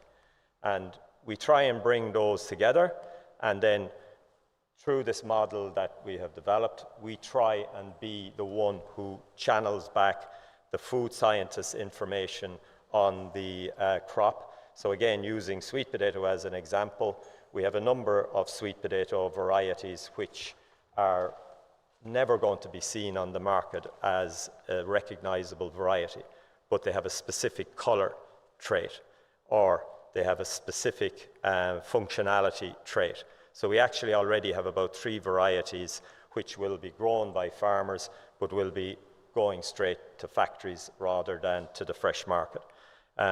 So that's our model. And then, the value, if we don't deliver a value, and we've learned this the hard way, we don't have a job.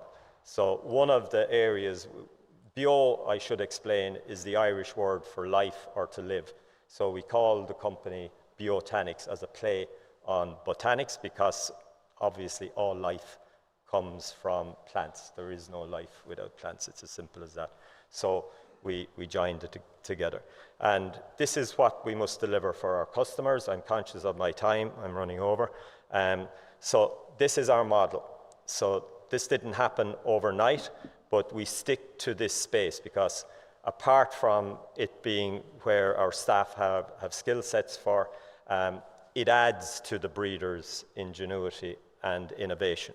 It doesn't try and copy it, it adds to it. It also adds data to their objectives in breeding, and through this discovery, selection, so at the moment we have 72 varieties of sweet potato alone in testing. It's going to take us 5 years to bring those through the full range of testing.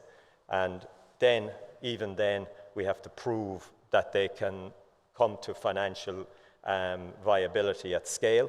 Sometimes they won't. I heard a story earlier which resonated with me.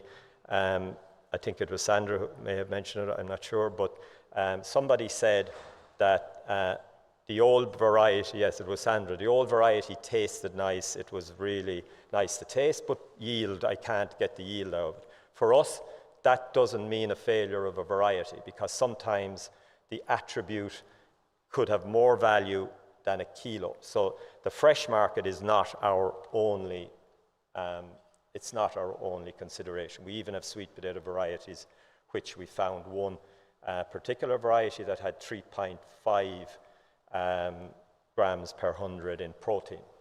So strange things happen in strange crops. So to prove it at scale, then sharing the value, it's not like we're altruistic or anything, but if our customers and if our partners don't win from our activity, we're out of a job. And then the end market applications in the last 5 years, we've invested quite a lot of financial capital in this piece. And it's from here, it gets more complicated. We obviously need to partner up, and yeah, the Horizon 2020 program has been very instrumental in helping us understand the landscape of the EU funding models that exist, but even more importantly, the other like-minded people that are out there. So networking is really important. So I hope our model makes sense. We're starting to achieve success from that model. It's not to say the model won't change over time. So I go through a simplification of the previous slide. So when I say we love questions, in 2005, that phone call came. The person who made the phone call to us didn't know what he was doing, in the sense, the impact it had on us. He was a Department of Agriculture official. I don't always go complimenting government officials, but he really did impact our business. And that's why this crept into our presentation. I've had a lot of other questions in recent years like this one, and they've motivated us forward. It doesn't mean we can act on every question we're asked, but the staff have a clear understanding that questions are valuable. So if a customer rings you up, or if somebody asks something that appears to be stupid or not relevant, we don't rubbish it, because in the world that we live in today, we have to make use of the scarce resources that we have.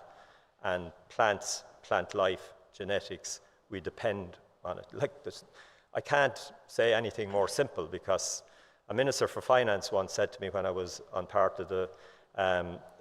of our industry association lobbying for a removal of VAT on plants. Talk about naive. But I said that plants should have zero. And I said, you know that it's a necessity. You must not tax this necessity. And he was about to say, and then he pulled back. He was about to say they're not a necessity, but everybody knows they're a necessity.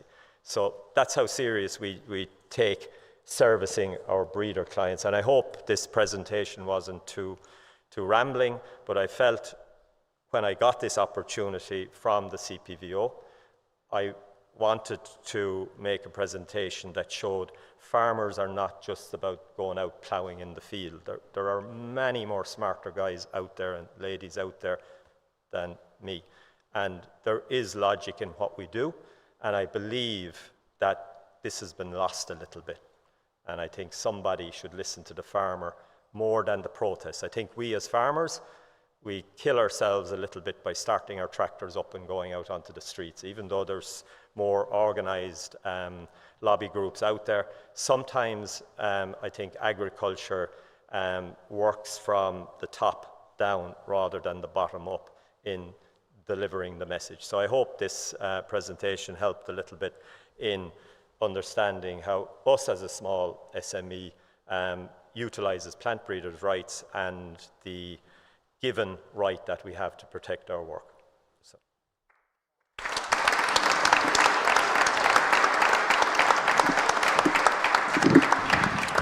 Thank you very much for describing this business model, which was very interesting. We love questions, but we don't have the time for the questions now. We overran a bit the coffee break because we thought it would be good to meet. Just one thing, 25% reinvestment, that's a lot of money. And you said that you can only get that if you have a good intellectual property rights, meaning that that is a way really to finance the business.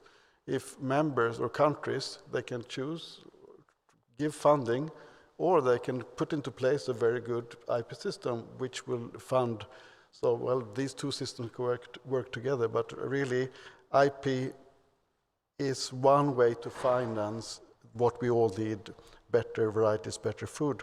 And I think you gave an excellent example. So the last presentation will be given by Mr. Basile de Berry from Sakata. He's managing director of Sakata Vegetables Europe. And you have been everywhere. You've been in USA, Europe, Asia, Africa, doing business. Very impressive. But now you're going to talk about butternuts. Exactly. Okay. Thank you very much, Martin. Well, ladies and gentlemen, this is very impressive for just a seed guy like me. I'm going to tell you a short story because I was told we have 10 minutes, including questions. So that's 5 minutes of presentation, then 5 minutes of questions. And I love questions also. A small story about pak choy and butternut, and I'll start with butternut. Of course, happy birthday to the CPVO. Maybe something that came to my mind listening to the contributors this morning. 30 years, yes, that's an achievement. I work for a company that is 112 years old this year. It's a family business that is also listed on the stock exchange in Tokyo. We have many competitors, maybe in the room, but also listening online. So I will not share a lot of numbers because I don't want to divulge strategic information that they could use against me because I'm very much in the competitive landscape. But at the same time, I want to give you messages that make you understand why PVP and the European environment is so important for what we do. So that's what I will be talking about. That's a picture of the region I'm in charge of in the Sakata group, because Sakata has 4 regions around the world. North America is driven by the US, South America by a subsidiary in Brazil, Asia, of course, by Japan, who is also the global headquarter, and EMEA, Europe, Middle East, and Africa, is managed by the subsidiary here in France that I've been lucky enough to manage for the last 10 years. Just a bit of context. In the vegetable seed business, and that's vegetable seed turnover of most of the major players in the world, and the top 15 of them, 10 of them are European. That's not exactly a coincidence. It's not just because of PVP and the PVP landscape, but I can assure you that the work of CPVO and the way plant variety rights are handled in Europe is a major element of that. Yes, many are Dutch, that's true, but not only Dutch ones, even though you also have Asian companies here that are a little bit Dutch, like East West. And you have a couple of Japanese companies. I belong to one of them, which I highlighted, of course, because I wanted to make it look good. But you can see also a Spanish company, and I can see Spanish companies progressing a lot in the last decade or so. Again, there is a reason for that. Now, here on to the story of butternut. How many of you have eaten butternut this year? Raise your hand. That's quite a lot of hands. Thank you. Good choice. How many of you ate butternuts 15 years ago? All right, I've got 2, 3 hands, but Ignacio is about 4 hands by himself. So this is the story of a type of squash that has grown tremendously in the last 15 years. And everywhere we go, every public I address is the same. And luckily enough, Sakata is a world leader in butternut breeding because we've focused on 3 different aspects of what our varieties bring to the table. our first and foremost focus is with farmers. We need to bring solutions to farmers. So in terms of yield, in terms of ease of harvest, in terms of homogeneity of the products they harvest, or dishomogeneity, it depends on which type of farmers we're talking about, and we have varieties for both use. But the first traits are farmer traits. The second layer is what we call consumer traits, or what it brings to consumer. If the butternut is not good to eat, I heard earlier that too much sugar in a product might not be a good breeding goal. Well, if people like to buy it and eat it, I kind of disagree. It's better than to eat direct sugar. At least you have the fiber and you have all the other soluble solids that come with it. So we try to breed for what the consumer demands. And butternut is a fantastic product because not only can you store it, and it stores very well, it's fairly easy to peel, unlike many other cucurbits, and it's got great taste. And then, and I'm not sure we actually target that, it's just a consequence of what we do, but it brings benefits to society as well. And I would like to be very humble about that because, we have great mission statements and great deals like that. But the reality is that what we do, if it's good for the farmer and it's good for the consumer, ends up being good for society. And the two previous categories, farmers and consumers, tend to select for us what is good and what is not good. One example is when we breed for disease resistance, well, we use less pest control or phytosanitary products. Farmers do not love to use phytosanitary products. If they can use zero, they are very happy, just from an economic standpoint, and also from a health standpoint, because they know this is dangerous stuff, just like medication. I mean, if you don't go on and take the medication every day just by pleasure, or if you do, maybe you need to consult someone. It's very important to know that farmers and seed companies in general are trying to create innovations that benefit, of course, productivity and production, but in the end, it benefits society. So I put water usage, but it could be arable land usage, etc., etc., etc. Now, how do we connect that to the CPVO? And here I will have a humble approach to it. Maybe you don't know these variety names, and I wouldn't bear that on you because you have to be a butternut grower or a butternut specialist to know the name of the varieties. But do you know how many of them have plant variety rights, plant variety protection?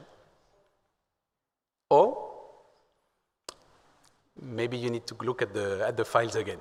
It's not all, unfortunately. It's actually 2. So 50% have plant variety rights. And the reality is that when we started to approach the butternut market or proposing butternuts in Europe, and that was with Pluto, it was a bit before 2013. 2013 is the first real year of sales, but the trial started almost 5 years before. The butternut market was very small, as you could see. Not a lot of people were eating them, and we didn't think about protecting. We thought, it's a small niche market, it's costly to protect, let's not do it. Now it's become a very important variety, and you know what? It gets copied, and too bad for us. we should have been careful. Now the thing is, Pluto now is getting a little bit old, and it's not enough to respond to the needs of today's farmers and today's shippers, today's supermarkets. And so we launched in the last 5 years quite a few varieties, starting with Australia, which is really bringing extra long shelf life and avoiding some of the imports from very far away places, having the possibility of storing in Spain in particular, but also in France or Italy, all the way into the next season. Mieluna, which is more for the Northern Europe crops, working with a shorter cycle. Butternut is more of a tropical squash, so usually has very, very long cycle under temperate climates, so we bred to reduce that cycle. And last but not least, Orionite, which was recognized at the last CIVAL here in France, in Angers, with a silver medal, and brings resistance to Didymela, which is a very important crop on the farm, but also in the storage after that. And all of these, actually 2 of these out of the 3, and I won't tell you which one, but you can go check on the catalog, or on the CPVO website, I should say. 2 of these are protected. And why? Because to get to these advances in breeding, we had to invest a lot of money. And the minute we saw that, you know, that tiny little squash was getting interested for pirates, was getting interested for people who would try and do the shortcut and take what we had invented and then bring it to the market the same, you know, instead of us, we said, yeah, we were really stupid. We should have been careful. So that's my story about butternut, and I think I'm overpassing already. I'll give you a counterexample. So again, I don't want to share too many data, but this is the evolution of volume of seeds of broccoli sold by Sakata in Europe since the year 0506, so that's from March 2005 to, April 2005 to March 2006, because we have a Japanese fiscal year. And on a basis 100 back in that year, all the way to this fiscal year. And I compare pak choi in orange to broccoli in blue. All our broccoli varieties almost all our broccoli varieties are protected. And we've had people trying to copy our broccoli varieties, and we've had fights, and we won them, because we are benefiting from a very strong legal system around IP. In pak choi, it was a little bit like butternut. We said, yeah, it's a small, tiny thing, who cares, etc.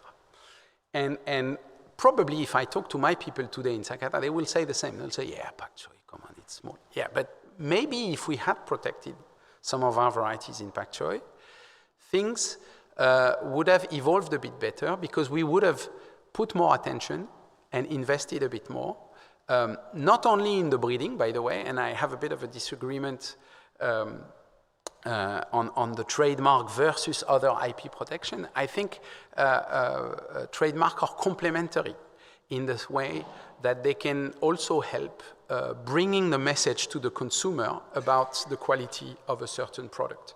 Whereas they are IP protection for different use and different environment. Well, the conclusion is very simple. Without a strong catalog, and when I say catalog, maybe catalog is not the right word, but a strong DUS evaluation system, and that's a huge strength of Europe, and particularly certain countries in Europe, Netherlands, France, Spain, are definitely very good examples. They are not the only ones. And of course, the associated PVP system, and in system I mean the law, but I mean the agency taking care of it. I mean the people, doing the trials. I mean, we talk about pak choi. Do you know who is the technician in Europe able to do a DUS test on pak choi? There are not many of them. There are approximately 2 persons in Europe that can know how to do that. So it's very important to cultivate that talent, because that's a differentiator compared to other continents and other places in the world. And of course, this is to bring the benefits of that breeding to farmers, consumers, and society at large. And so it was much more than 5 minutes. So.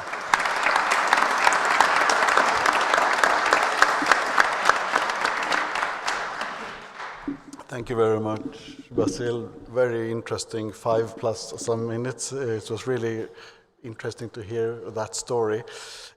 We are now going to the last set of presentations, but before that, I would like that we give the panel a huge applause. Thank you very much.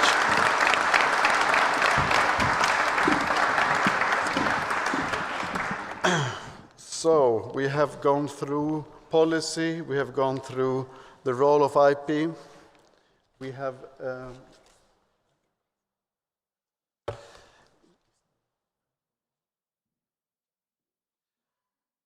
yes, we have gone through the policy, we've gone to the IP, we have now looked at success stories, but what is going to happen in the future? That we have a couple of speakers that will tell us all about.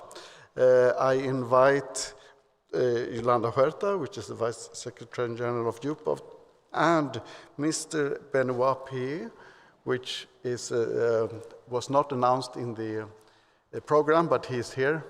So if you can come up to the podium. And the first presentation that will be made by the French Minister of Agriculture, Ms. Annie Genevard.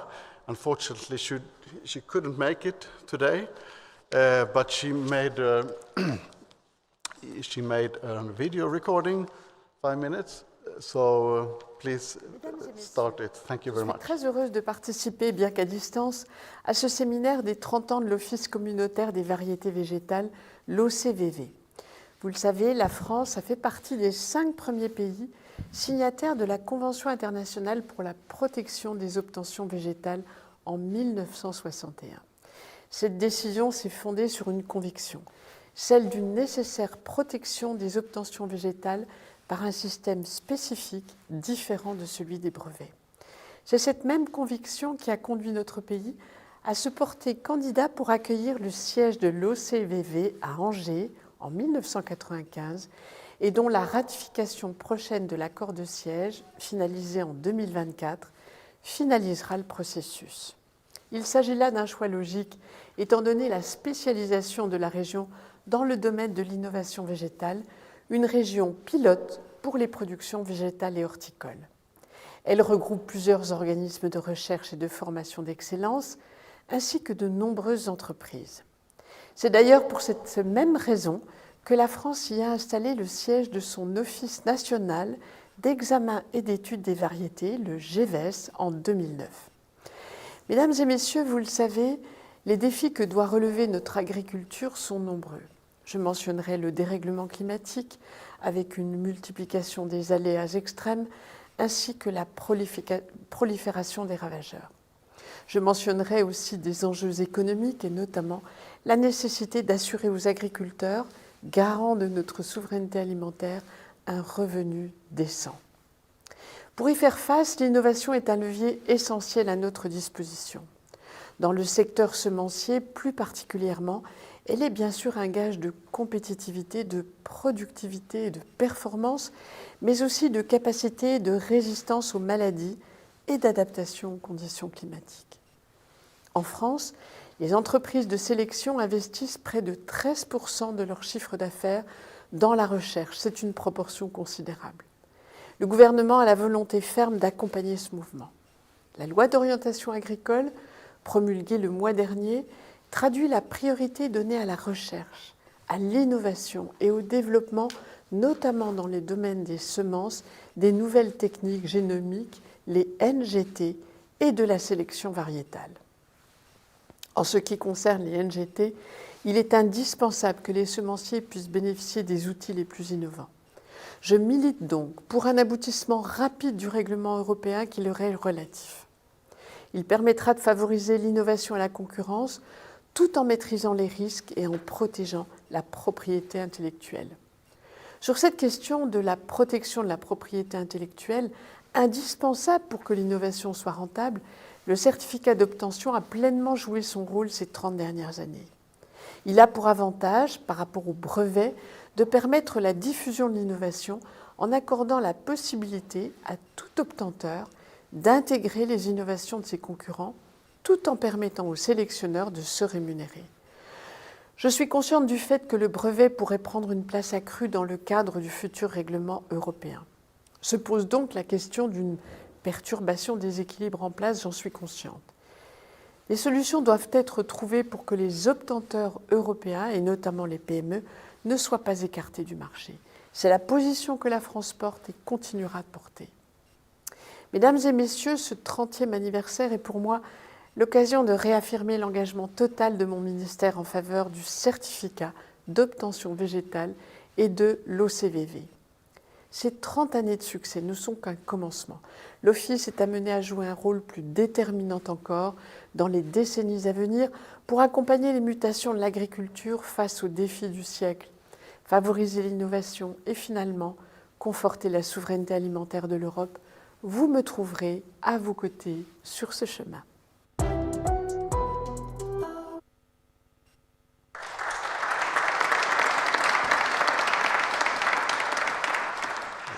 Very nice words from the Minister. I think the CPVO is in safe hands here in France. Now we'll go to the next speaker. It's Ms. Yolanda Huerta, Vice Secretary General of UPOV. Have been working at UPOV for many years as legal counsel and at the WIPO office as well, and in the private practice as well. So it's an honor to invite my colleague, Yolanda, to speak about the way forward. Please.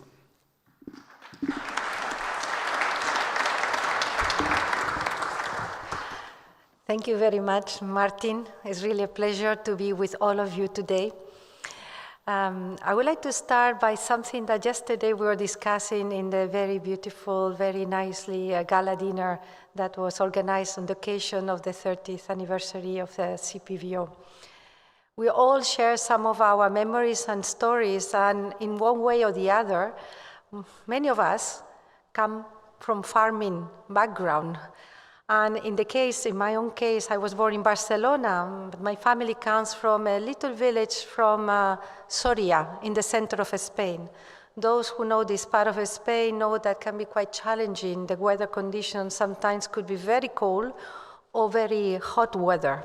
So I could imagine how important it is to take into consideration the relationship that farmers have and growers into the environment, and how important would be to have this vision of innovation providing those solutions to make a difference. So connecting to that and the purpose of why we're here is working together for a better life and a better planet. And in that, I would like to share with you some reflections about recent developments that will guide a little bit of the future. And you will see probably yourselves in many of the information that is shared in this presentation, because in one way or the other, whether you are a policymaker, whether you are expert in the US examination, whether you are a breeder or representing farmers, you may see that even the growers. I remember also meeting one of the speakers today in one big event in a flower expo in Chengdu in China last year, and you can see how growers also are playing a key role in relation to the area that we are working. So I will start by sharing just some thoughts about why UPOV, why it is important plant variety protection, and why also in 2005 the European Union became also a UPOV member. So the purpose of UPOV, it has been said in many moments this morning and also yesterday in the different events that we attended, is about innovation. And I would say it is important because it's about also investment in innovation. And the link between the two is back to the matter that was also shared, is about the use of this innovation and how it reaches the different stakeholders and the beneficiaries. The other key element is about foster global food security. The third pillar that is very important that guides our work is about international cooperation. We can go much more far if we work together. We can go fast, but maybe not far. And in this case, in the important challenges that we had ahead, it's important to go far.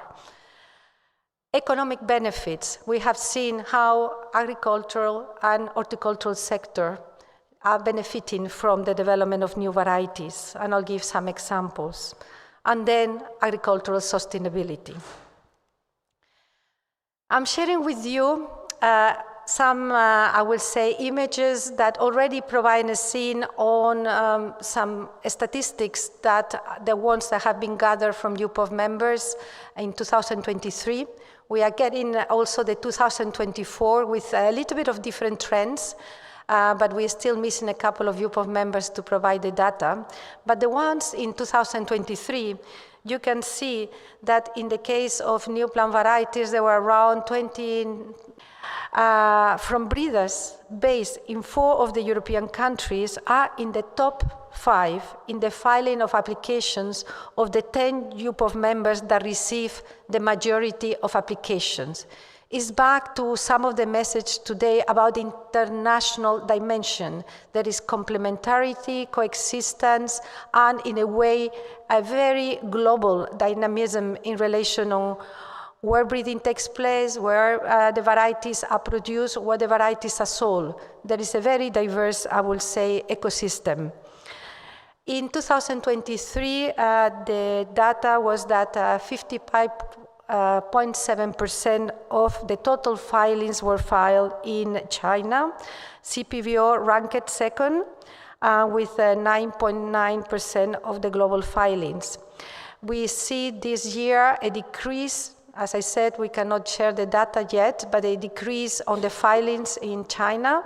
And we saw from the data that was presented yesterday from the CPVO that there has been an increase of filings in the CPVO. Worldwide, we have around 200,000 titles in force in UPOV members. But looking into breeding and the role of breeding in addressing or mitigating some of the challenges in agriculture, whether it's pest or disease resistance or adaptation to climatic stress, we see a focus more and more in the work that's being done in relation to these particular areas. And again, working together is very important. And not an easy one, because we saw yesterday some discussions took place on how, diseases, in some cases they are different in different parts of the world, but sometimes the diseases, even the same diseases, may have different strains in different locations. So how a system like the UPOV system that aims at creating a space of international cooperation and harmonization can continue to be the forum on this, that these matters are being discussed. And then the answer may be also in looking into methodologies. And we'll have a technical working party on methodologies taking place next week in Beijing, China. We have here the chair of the working group, Nuria, because there will be discussions about how we can work together in looking into some of these aspects leading to some of the key characteristics that are very important nowadays. We also discussed in 2023, you may recall some of you were involved in developing the new guidance of UPOV on essentially derived varieties, because there was a clear message about how important was the fact that there are faster way to produce and to develop new varieties with new techniques, and how to provide some collaboration between breeders that use different technologies. But in order to give light into our discussions in developing this guidance, there was a seminar. And in that seminar, breeders were invited to share the different techniques that they use in their breeding programs. There were some perceptions prior to this seminar that there may be a little bit of a divide or the different approaches between public breeders and private breeders, or breeders from different locations in different parts of the world, or whether there were cooperative of farmers that are breeders, or individual farmers that are becoming breeders, small, medium-sized companies, global companies. But at the end, the outcome of this seminar was that breeders want to have access to all the different technologies that could be available for them, whether they're private, whether they're public, whether they're small, or they are acting at the global scale.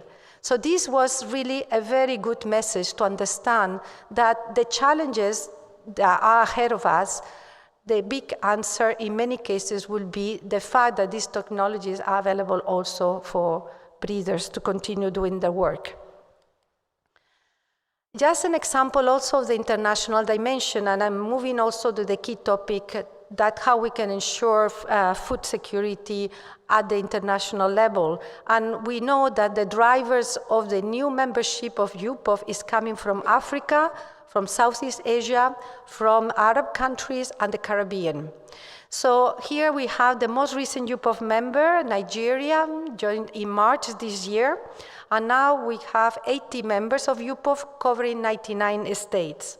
As you can see, one of the key messages from Nigeria when they became UPOV member was transmitting how important was for Nigeria in order to address some of the economic development in the country, diversified economy, how to ensure that the population in the big cities in Nigeria, but also providing opportunities to develop the agricultural sector as being one of the sectors in Africa that is more important for job creation. We also see how internationally, the big driver of food security has been plant variety protection as an enabler of providing incentives to develop these varieties and how to benefit all the actors in the value chain. Just giving some examples. We had a very nice video on the diversity of tomato in the Netherlands, because sometimes one of the criticism is that because there is new varieties, there are less varieties, so there are less diversity, and it's the opposite. It's through breeding also that we encourage diversity. Also, Canada Public Research Institute, using plant variety protection, were able to develop a whole sector on cherry varieties, and they went also through the not very good experience of not protecting initially those varieties.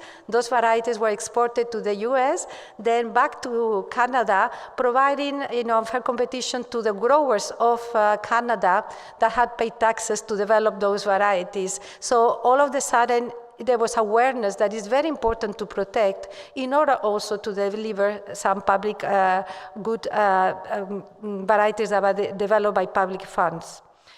Another development we see as a trend is the use of molecular techniques for variety identification and variety also for the examination of varieties, but also for the I would say assessment of essentially derived varieties.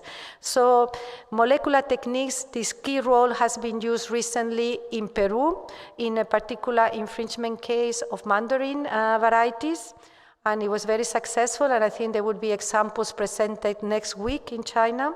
But also we heard from one of the participants today here in the room from AIV, very successful case in Egypt, using also DNA testing in order to ensure that the varieties are protected also in Egypt, but when they are exported to the European Union, they also use DNA testing in order to assess that the varieties have been grown through the license and the legal framework.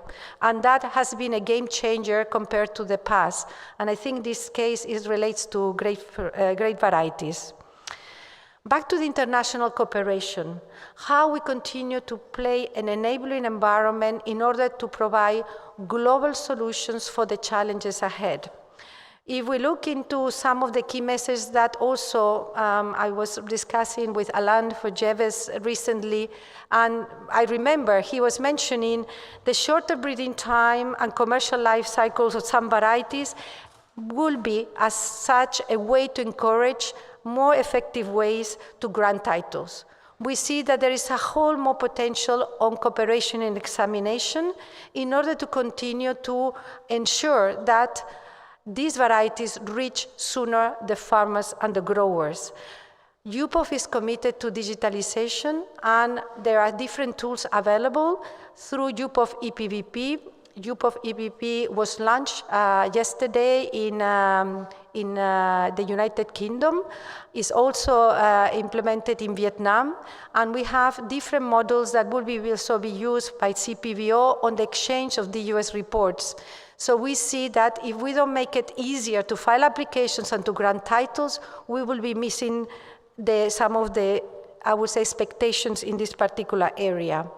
How we also cooperate in the different technologies that are becoming available in whether variety examination or in relation to other work that is relevant for this, whether the breeding, the examination, or the commercialization. I'm sharing with you here 3 examples. We have an example of maize, and this is coming from some of the information that will be shared also within the UPOF community, and how they utilize image analysis technology for improving the phenotype data collection and analysis. We also see the use of drones as a way also to facilitate the use testing. Back to the economic benefits. We see many opportunities in advances of DNA-based information and enhanced cooperation between UPOF members in variety examination. But looking into the future, we see some recent experiences that already are showing the way for the future, and in particular, the progress in phenotypic prediction of genotype varieties that could lead to an alternative method for the assessment of characteristics, reducing costs in time in the use examination. So there will be some experiences that are already showing the way. So we see this as a trend in the future that will become something that will be very beneficial. And we need to see, in many countries that we are working to support becoming part of the UPOF community, one of the key drivers is what are the benefits, how that meets our national development goals. It's very good to have a global environment that provides a framework that builds trust, but then how this is addressing the needs and the aspirations of the local conditions. And one of the key elements is job creation. We see how employment creation has been seen, like more than 1 billion in Kenya in relation to the agricultural sector, but I also was very impressed what I saw in Kunming in China, 4 million also working in this area. And new technologies are a key driver of these changes, whether it's image analysis or color calibration. And just to conclude, agricultural sustainability. Let me introduce you to Mary. Mary Monja is a breeder from Tanzania, one of our recent UPOF members, and she's very proud of the work she's doing in developing these new varieties of maize, sorghum, adapted to the needs of the farmers, and at the heart of her work is really protecting farmers so they can really get the best varieties and they can benefit from these resilient crops. And as a closing remarks, I would like to say that by providing these incentives for continuous progress in breeding, fostering access to climate-resilient varieties, the UPOF framework supports productivity and sustainability along the different agricultural and horticultural value chains. And I would like to take this opportunity again to congratulate CPVO for its 30th anniversary. It's really an honor and a pleasure to be with all of you to celebrate that. And we have a common vision to promote the role of new plant varieties for global cooperation and development. And I would like to say you have provided a wonderful framework for all of us to connect, to be inspired, and also to lead the future. Thank you.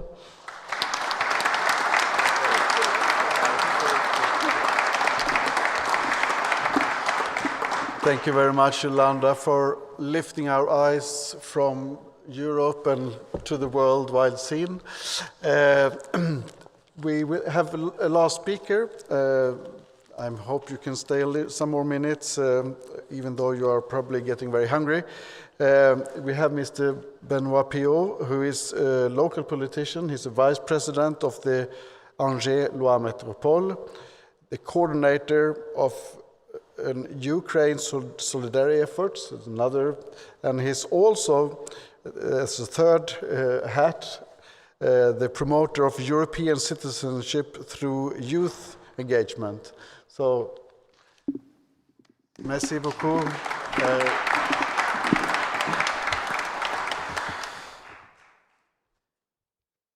Même si 30 ans mériterait un long discours, je vous promets qu'il va être très court, en français, pour vous éviter d'accrocher la langue de Shakespeare. Even if 30 years deserves a longer speech, I'm going to save you the time, and I'm going to just say a few words. Au nom du maire d'Angers qui ne peut être présent parmi vous aujourd'hui et la joie que nous avons depuis 30 ans de vous accueillir non pas physiquement tous, aujourd'hui pour les 30 ans, très bon choix de venir à Angers, mais surtout très bon choix d'être installé depuis 30 années dans notre belle ville qui truste depuis de nombreuses années beaucoup de podiums sur le bien vivre, sur la ville verte, ville du végétal. So in the name of the Mayor of Angers, Monsieur Christophe Béchoux, I have the pleasure and the honor to be here today to thank you for 30 years of existence in our beautiful city of Angers that is proud to host this European agency, and also proud of that you can be here and thrive in our beautiful city, in its beautiful surroundings. La ministre l'a mentionné, vous l'avez mentionné tout au long de vos débats, l'indépendance alimentaire est une priorité. L'Europe, de par les différentes missions que je peux avoir, perd énormément d'influence sur plein de sujets, contre le Moyen-Orient, la Chine, la Russie, les États-Unis, et il est primordial, et vous le faites au quotidien, de continuer à innover ensemble et développer ensemble pour que l'Europe garde sa place, que nous gardions notre place, que vous puissiez continuer à travailler dans des conditions qui nous permettent aussi une alimentation saine, avec nos canons de beauté, je vais faire court, et qui nous permettent d'assurer à nos générations futures une alimentation qui permette à nos enfants de vivre sainement, et peut-être pas plus longtemps que nous, mais mieux. So as the Minister mentioned before, we have to maintain our food security and also the health. We have to also... sorry. J'étais trop long. Oh yes, also we have to ensure that we keep our place and we climb the ladder in this international place on the market in the international scene, for example, not against, but in the world with China and the United States, and also the Moyen-Orient? Moyen-Orient, Chine, Middle East, in the Middle East, yes, of course. And continue to innovate, continue to strive to have strong protection of plant variety rights. Comme promis, et pour que vos estomacs ne crient pas trop famine trop longtemps et que vous puissiez profiter ensuite d'une belle ville, encore une fois, bravo pour ces 30 premières années, bravo d'avance pour les 30 futures prochaines années d'innovation, de recherche au bénéfice de tous. So just in case that you're starving, he won't keep you too long, so that you can enjoy your beautiful meal in this beautiful city of Angers. And thank you again for these 30 years, and happy birthday, happy anniversary to CPVO. We're proud to have you here. Thank you. Enjoy, congratulations. Enjoy.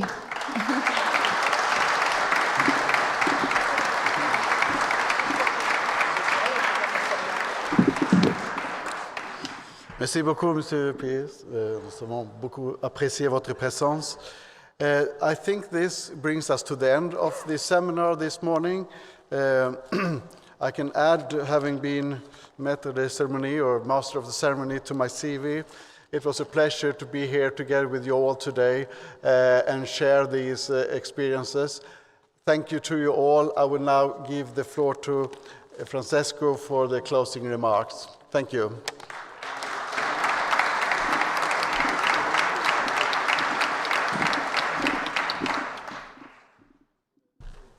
I will be very brief, don't worry.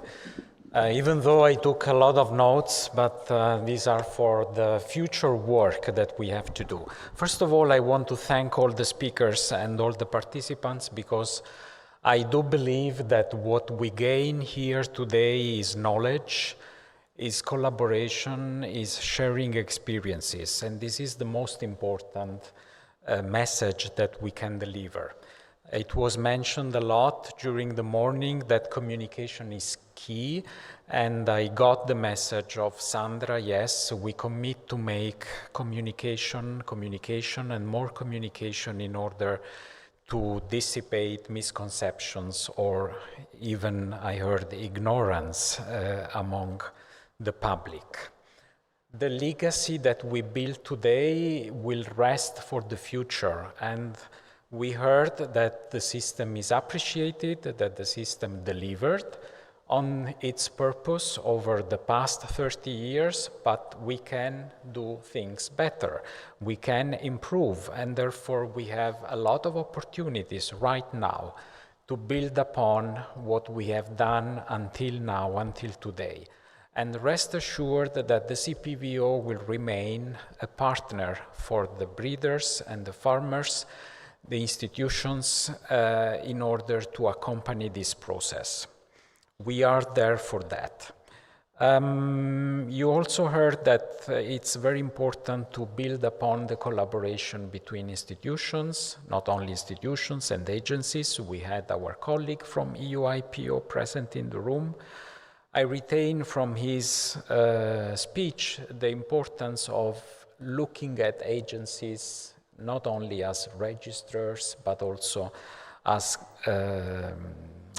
hubs, place where we can put together the different stakeholders. And the evolving roles of EU agencies is not only and not primarily my personal ambition, is to respond to demand from society, demand from users, stakeholders. So partnerships are a key component of our mission. So we have to bring, I heard and I took note, we have to bring the system to the next stage. And this is an opportunity, Garlic, yes, you are right. I feel that we have a big responsibility, but also we have to act with courage.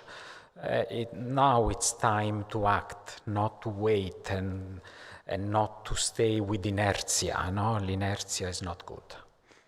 Inertia kills everything. So I don't like inertia, you know, if you know me.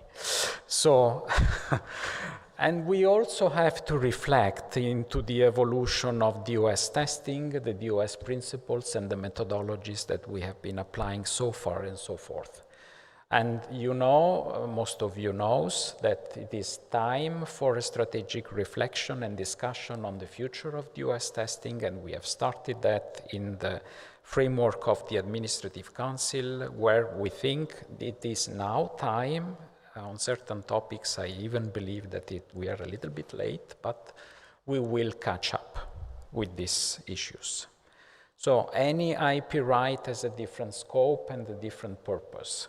Any IP right must be used as a tool and in a balanced manner. This was also remembered several times. We don't have to put the devil on one right and in favor of another right. This is not our purpose here. We don't act as public officials and public agencies to defend our own green field because it's nicer e più bello del suo. No, no, no, this is not how I reason. And it was evocated also before, I think, from Garlic, that we have to find the right balance. There are many, many tools that we can implement. I heard the mandatory licenses, front standards. We have a lot of options in the European Union legal framework. And the international context with UPOF is not a nice to have, it's a must. We don't act in isolation from our partners and in a competitive world. And I also heard this morning that the Chinese PVR law on paper looks one of the best piece of implementation of the UPOF Convention, and I would like to say that it is also thanks to the European Union and the IP key projects that we have achieved a lot more in harmonization also and in legal certainty all over the UPOF members. So this brings me back to the value of collaboration. And the fact that we have done so far all the journey means that we are capable of doing also other 30 plus years, which I think we are all committed to do. So Mille grazie, merci beaucoup, thank you very much, vielen Danken, muchas gracias. We will continue together this journey, but I feel the responsibility. It's a burden, it's very heavy, but we are on board. Also with the revision of the basic regulation. I do believe that we learned a lot. I took a lot of notes which will be precious for fostering the reflection. Thank you very much.